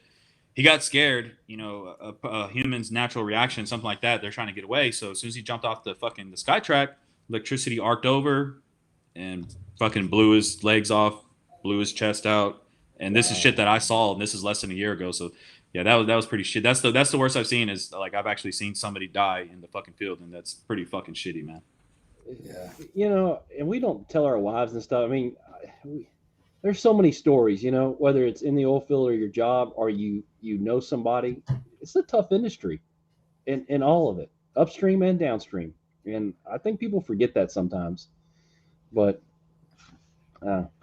that's like one of the ones that a buddy of mine over here, actually my cousin at one of the other refineries, they said they had a group of guys that came in, were cleaning tanks, and they had taped up the pressure, whatever it is. It's a 30,000 pound or 50,000 pound pressure washer for those tanks. And they had taped it up and took the safety off of it. And somehow he leaned over or did something, or somebody got in front of him and ended up like almost pulling off or cutting off an arm, because that stuff is so powerful. So then they bounced those guys out because of the recordable, and they brought another team in, and they were like, hey, we just got rid of this group. Don't let us see you take off that safety feature or do something that'll make it not work. And so sure enough, they came back, and like 2 days later, they had done the same damn thing. So they ran them out of there because they had just had the injury over it. Well, then they brought another third group in and told them, look, we've already run 2 different groups out of here. Don't be taping up that dang handle.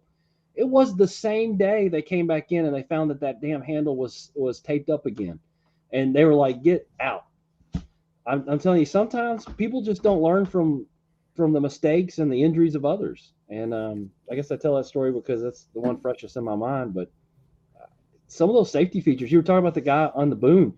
I can't believe he wasn't actually attached to the boom. That's one of the big things now, is to have the extra safety harnesses and everything and actually be tethered. I thought the story was going to go, you went completely opposite where I thought you were going. I thought you were going to say he got thrown out or something. With the boom that high, man, that's scary shit. Yeah, it was. That's it was real shit. 120 feet in the air. How big was it? It was pretty low, dude. It was just like I would say like your normal fucking Skytrack. He had it. I don't know why. I understand why he had it so high, because there was some pretty big fucking hydraulic hoses, like at least fucking 20 feet. But I mean, the dude wasn't paying attention. It was super shitty, bro. Like whenever it happened, I was like in a real big panic. Just kind of thinking, what the fuck do I do? What the fuck do I do? So I just told the company, I was like, hey man, I didn't even ask him for permission. I just straight up told him, I'm rigging my shit down. I'm getting the fuck out of here before OSHA gets here. And he just told me, he's like, do what you got to do. Rigged everything. We're in Orla. Like, I don't know if you guys remember when I was making a few posts. I was like driving to Orla, Texas again, whenever. And that's, when it fucking happened. So rigged all my shit down, drove all our equipment back in, whatever. I was at home just sitting there, just like what the fuck, man? And my boss called me. He's like, hey, they want you guys back out there tomorrow. I was like, are you fucking kidding me, dude? He's like, yep. I was like, Jesus Christ, dog.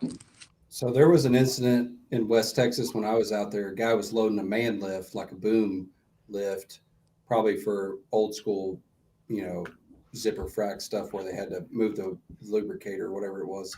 And the dude had it loading up on a trailer, and he didn't have his harness on or whatever. So when he loaded up on the trailer, when it broke over the ramps and loaded up, it tossed his ass out, and he landed on some pipe, fucking dead. Dead as shit. Damn. So I mean, I got a it's- bud. Go ahead. I'm sorry. No. It's just random shit that'll bite you. Like that kind of stuff you don't think about, and it'll get you. I got a buddy who actually used to work here at Underdog, and this was it happened. This probably happened in like 2013. So they're finishing up on a horizontal frac, and they were trying to get off the wellhead. So I guess like the lubricator was like wedged or something, the connection to the actual frac stack and stuff. So I think they were having issues already with the crane and everything, and he had to override it, which you got to override it. Like, hey, man, something's not fucking right. We don't need to be doing that shit. So anyways, he overrided it, picked it up. He picked it up. I don't know if it snapped the boom or what, but it just started falling, the lubricator. So the lubricator package fell down, and there's like everyone spread out. There's a frac hand that got caught. He wasn't able to get out of it, and the frac company was cut. So the top of the grease head landed on his leg, like right above his knee, and severed it, like cut it off. And it didn't get cut clean. Like it's this, what landed on top of him was the top of the grease head, which it comes out and it looks like a horn. It's not sharp. It's round as fuck. So that shit was just, his leg was cut off by pure just fucking weight and force. And I mean, that's like, I hear shit like that. Last year, actually this time, a local wireline company, unfortunately, an operator got killed. The gun string ripped out of the rope socket while they're either they were getting off the well, they were getting on the well, or they were moving. Gun string got ripped off. It fell on top of him, hit him in the fucking head, killed him. I know another guy, he actually lived. Gun string fell on top of him, but when they said it fell on top of him, that he fucking bended backwards, like like exorcist type shit, bended backwards. Like it's super serious, man. Like shit, like it can happen like that. Like just for me, like seeing that dude, die, seeing one of my buddies, my old operators, get his fucking finger ripped off, like it's fucking instant. Like the worst that's ever happened to me was I had this one guy, which I can't fucking stand. He dropped a baler, which a baler is just a hollow piece of pipe, which we put like acid, sand, or semen in. You wouldn't think it's very heavy, but dropped it on top of my fucking square toes, right above the steel toe part. And he fucking broke fucking square toes, man. God damn. He broke my fucking foot, dude, and I was so fucking pissed. And everyone thought I was being a pussy until I took my boot off and I showed how fucking purple my fucking foot was, dude. I mean, you've got overhead stuff that'll hurt you. I used to own a roustabout company. They got in a wash tank after they put some whatever the fuck they put in drilling mud or whatever. It's some caustic stuff, so it's like real basic temperature, but it's or pH, but it'll burn you. And the old dude's just standing in there fucking knee deep in this shit, washing this tank. And all of a sudden he's like, my feet are burning. He steps out, his fucking feet are on fucking fire. I'm like, dude, all this shit out here will hurt you. The weight of stuff, the overhead shit, the pressure, all of it. And the fucking chemical. The chemical will fucking kill you. You got a point right there, because I've actually told this to my wife several times. Like what we do, like people that are out in the field, whether it's wireline, drilling, roustabout, we're literally, we're sacrificing our lives. We're taking years off of our lifespan because of what we do, whether it's, the carcinogens that we're being exposed to, the lack of sleep, our diets, everything. Like I'm taking years off of my life, dude. Like there's even been times to where I'm driving, where I've worked for a previous wireline company, and I'm driving out to East Texas. And I shit you not, bro. I literally told myself this while I was driving the road. I'm going to fucking die tonight because I am so fucking tired that I can barely keep my eyes open going 75 fucking miles per hour down I-20. Yeah, there's a little bit of lack of respect from the side that doesn't work in the industry to understand that. From refining to, the whole process of getting oil out of the ground, how dangerous it is. There's a pretty big lack of respect. It's definitely changed a lot. I don't know if it's this whole ESG push or whatever. Obviously ESG it's new. When I throw that out there to people that live here in Midland, they're like, what the fuck is ESG, and I have to explain it to them. But now a lot of stuff has come into play where like when it comes to the fracs and everything, it's pretty much just all assembly line, or I'm not saying like assembly line work. Like people do their 12-hour shifts. They're not going to work no more than that, versus when I started, I was fucking scared to call in with fucking, burning up fever, sick to death because I was scared that I was going to fucking get fired and everything. Working, I think the most like continuously that I've worked straight without no sleep is about 60 hours. The most that I've ever worked, like, I would get a break in between is 317 hours. That's some real shit. Yep, and I got investigated by HR. They're like, "Why do you have 317 hours?" It's like, "Because I was working." It's like, "Where are you at?" I was like, "I was Ironmanning." Hey, real quick, that's something that people don't understand. A lot of times, even like in my industry and stuff, you talk about things like contracts and stuff. Like you tell them, "Hey, we don't want to work more than 16 hours or blah blah blah," and they're like, "What are you talking about? There's rules and guidelines. You can't work more than like 12 or some number. They'll come up with a number in their head, right? Like politicians or anybody, right? 8 hours or some bullshit. And you're like, are you in the state of Texas? Because there is no guideline on how many hours you can work continuously. That's like something you get through contracts or you negotiate with your benefit with your employer.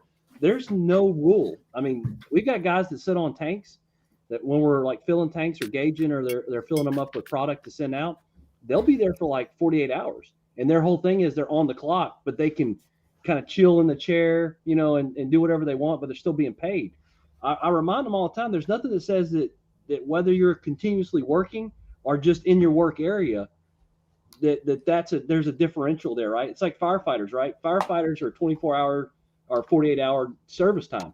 And I remind them all the time, it's the same thing. When y'all kind of lifted that up, it also even brought in any employee at this point to that opportunity or disdain. I mean, I don't like it. I don't want to work more than 16.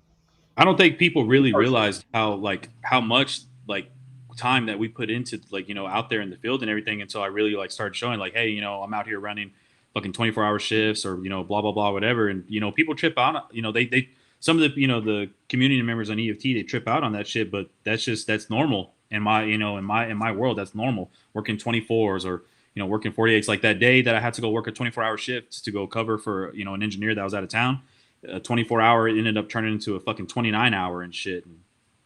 And when you're actually awake working, that's pretty tough. I used to flow back wells when we first moved to Midland, and I'd be on location for 3 months, but it was like a 12-hour shift.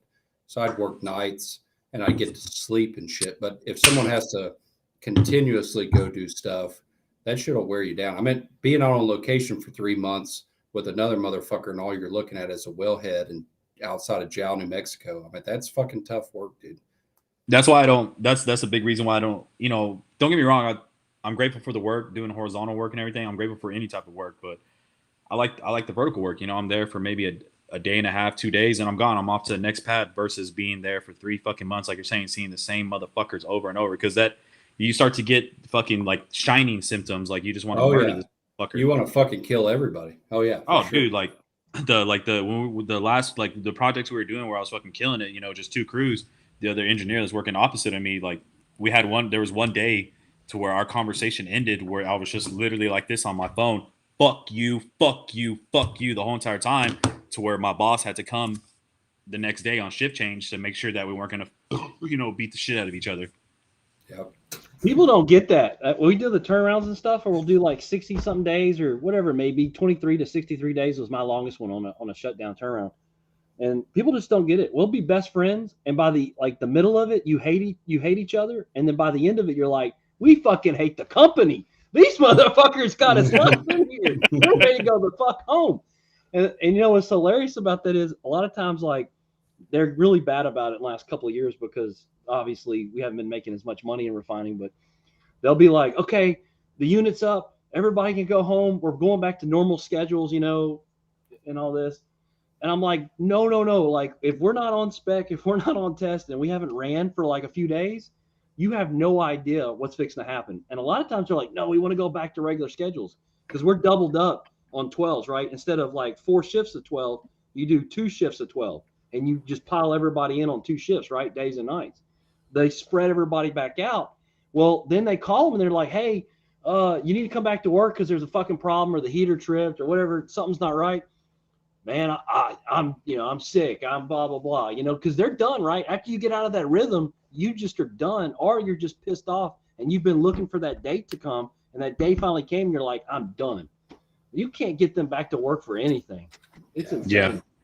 So, there's times that people like me or you, we just need a few days off just to be able to twist off and just fucking get everything out of our system, man. Sometimes, unfortunately, there's been I'll show up to work maybe hungover and everything is definitely not the best idea.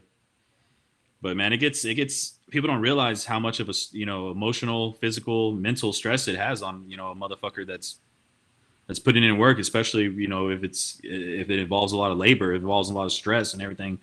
Because I mean, I've been running a truck for where it was 2011. I've been a wireline engineer for 7 fucking years, man, and I still get nervous to this fucking day. In certain operations, there's some jobs where I'm like, hey man, piece of cake, but there's other jobs like where I don't show my emotions, but hey, I'm a nervous motherfucker, man. There's old Mutt. What's up? I know where he's at.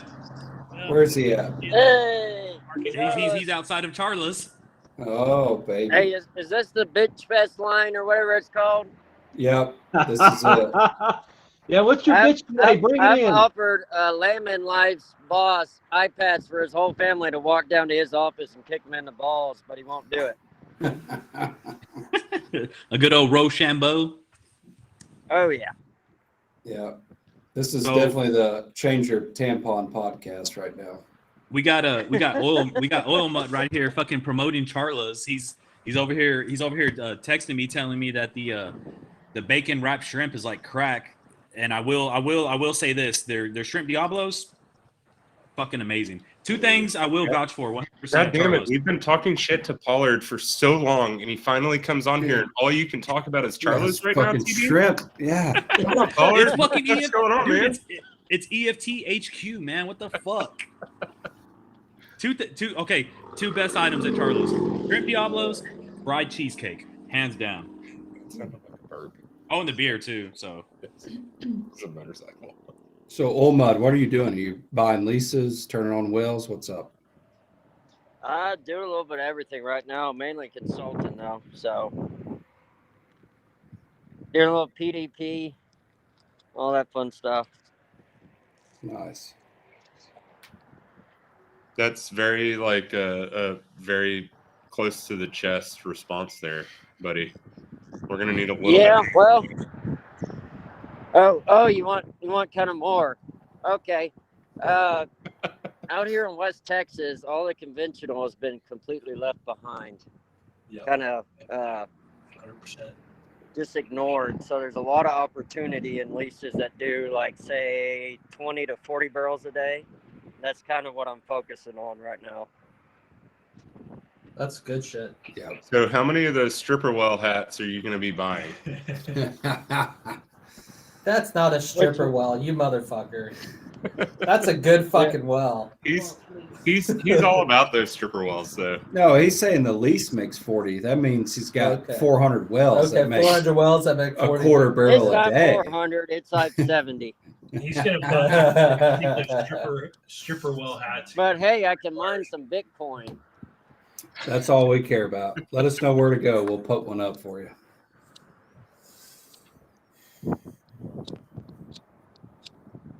Oh, by the way, if y'all ain't been to West Texas, you need to watch out for these damn sand trucks. These sand trucks are something else. Sand trucks and welders. It's a Thunderdome, baby. That's what they call it. It's That's how you know shit's back in the Permian. Hey. Sand trucks are running you off the road. Sand haulers are the fucking scum of the earth, dude. Fuck. Do we like welders? I've never asked that question of EFT. Or do we hate welders? No, I mean the guys in the welding trucks are about as bad as the sand haulers. Okay, they drive like absolute maniacs, but actually talking with those guys, most of them are pretty down to earth people, and most of them would say Trump won. So yeah, I don't know.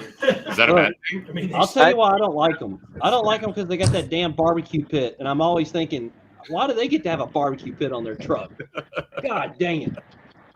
And the You're umbrella. not an insurrectionist. Yeah, as long as they're not I went with unionized. It's like I went with Andy yesterday and saw 4 wrecks involving sand trucks in about a 20-mile stretch south of Midland. Yeah, It's customary for like fucking welders to drive like complete fucking assholes, dude. They're It's I don't what you have to honestly I do don't know to what's get I really don't know what's worse, sand haulers or welders. Like when it comes to their them driving on the road. There's a billboard on 35 south of Lytle that I need to stop and take a picture of, and it says it's like some company billboard, and it says "Turn in sand haulers into money ballers." That's fucking terrible. And But like, I guarantee those are the people that they're recruiting that read Not that a and go, "Yeah, I want to be a money baller." Not a single motherfucker that hauls sand has a legit CDL. Just that. not a single motherfucker that hauls sand can even fucking speak English. Like how the fuck That's can they true. read that billboard? That's They- true. I They're don't know. I think horrible. baller is probably universal, right? I've heard the jokes, but I've never actually experienced it until I kind of came out here. And it ain't no joke. The sand haulers are fucking insane. No, it's bad. That's a battle you're gonna lose 10 times out of 10 if you try to go against a sand hauler. There was actually a Especially really driving a Toyota Prius like Pollard. there was a really bad wreck, dude. Sand hauler, like the dude's name was like Balder whatever, man. An illegal out of like Cuba or whatever. Fucking killed. It was on like towards West Odessa, dude. Like smashed the fuck out of No, something. okay, so I think TB, No, man, no. we're going dark, man. So I remember Well, that. look at the lighting. Look at the lighting. No, Look at it's the guy that ran into him and then pieced out. Yes, yeah, no, so that's I him. remember That's him. because I was out in the field and I was literally like, 30 minutes ahead of that wreck on I-20 going back. You know exactly how AOC feels about January 6th. It's traumatized by reading. Holy shit, man. But yeah, it was January insane. January 6th was worse than 9/11. What the fuck are you talking about? And Pearl Harbor combined. Yeah. Yeah, and Pearl Harbor Benghazi. combined. Benghazi? You know, I just got back from DC. They won't even let us in there without a congressman now. So if you want to go visit the Capitol, you have to actually have access to a congressman or senator. An assistant or pastor will If not. you need allow. access to a congressman or a senator, just open your checkbook. Well, I mean, 90s. That could have been how I got my access, but I was one of 7 people in the main rotunda 2 weeks ago. It was fantastic. Dahano OPEC is willing to donate all money to be able to get into the Congress floor. We need to take a contingency of people up there with EFT signs and tell them we're here. Well, just Tell need us to what we find need to whoever's do. the West Texas, whoever's the congressman for Reeves County. You just need to call them in and tell them. Well, we'll get him on the stand down. Wasn't it like Will Hurd for a long time? Yeah, probably. I think they replaced him. Yeah. I don't know about better, but they replaced him. Will Hurd was pretty terrible. Yeah, they're all pretty terrible. Well, guys, I think we're hitting the 2-hour mark at this point. So Yeah, I'm pretty drunk. That's good. Caller, I'm on my last beer. If anybody wants free booze, come to Charlotte's. What the fuck? Ain't shit free in life. Somebody's paying for it.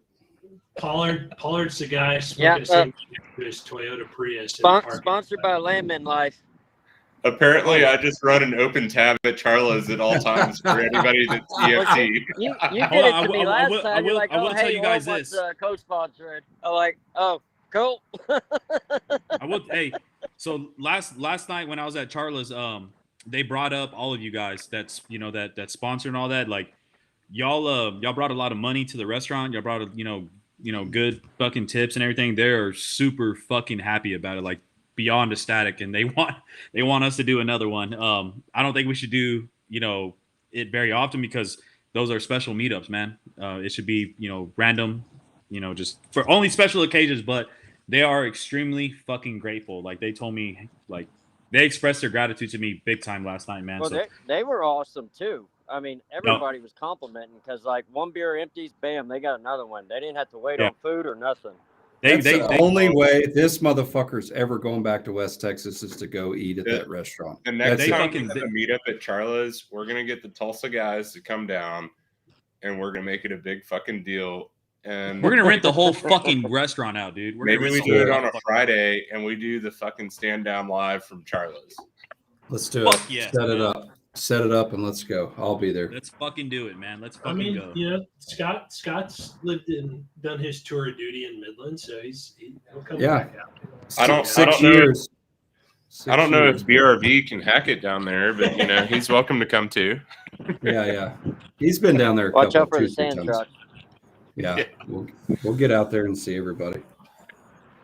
Well, I'm ready thanks to go. thanks for jumping on, everybody, and I think we're getting ready to shut things down. All right. Have Yeah, I'm just fun. turning up. Just turning up. What the fuck y'all talking about? We'll look for that. Say I'm how not those drinking about again to storm post the here pretty Capitol. soon. It's good to talk to all you guys, man. Really appreciate being on this. Fucking love Yep. it. Anytime, dude. See you, brother. All right, y'all have a good one. All right, see ya. All right. See you.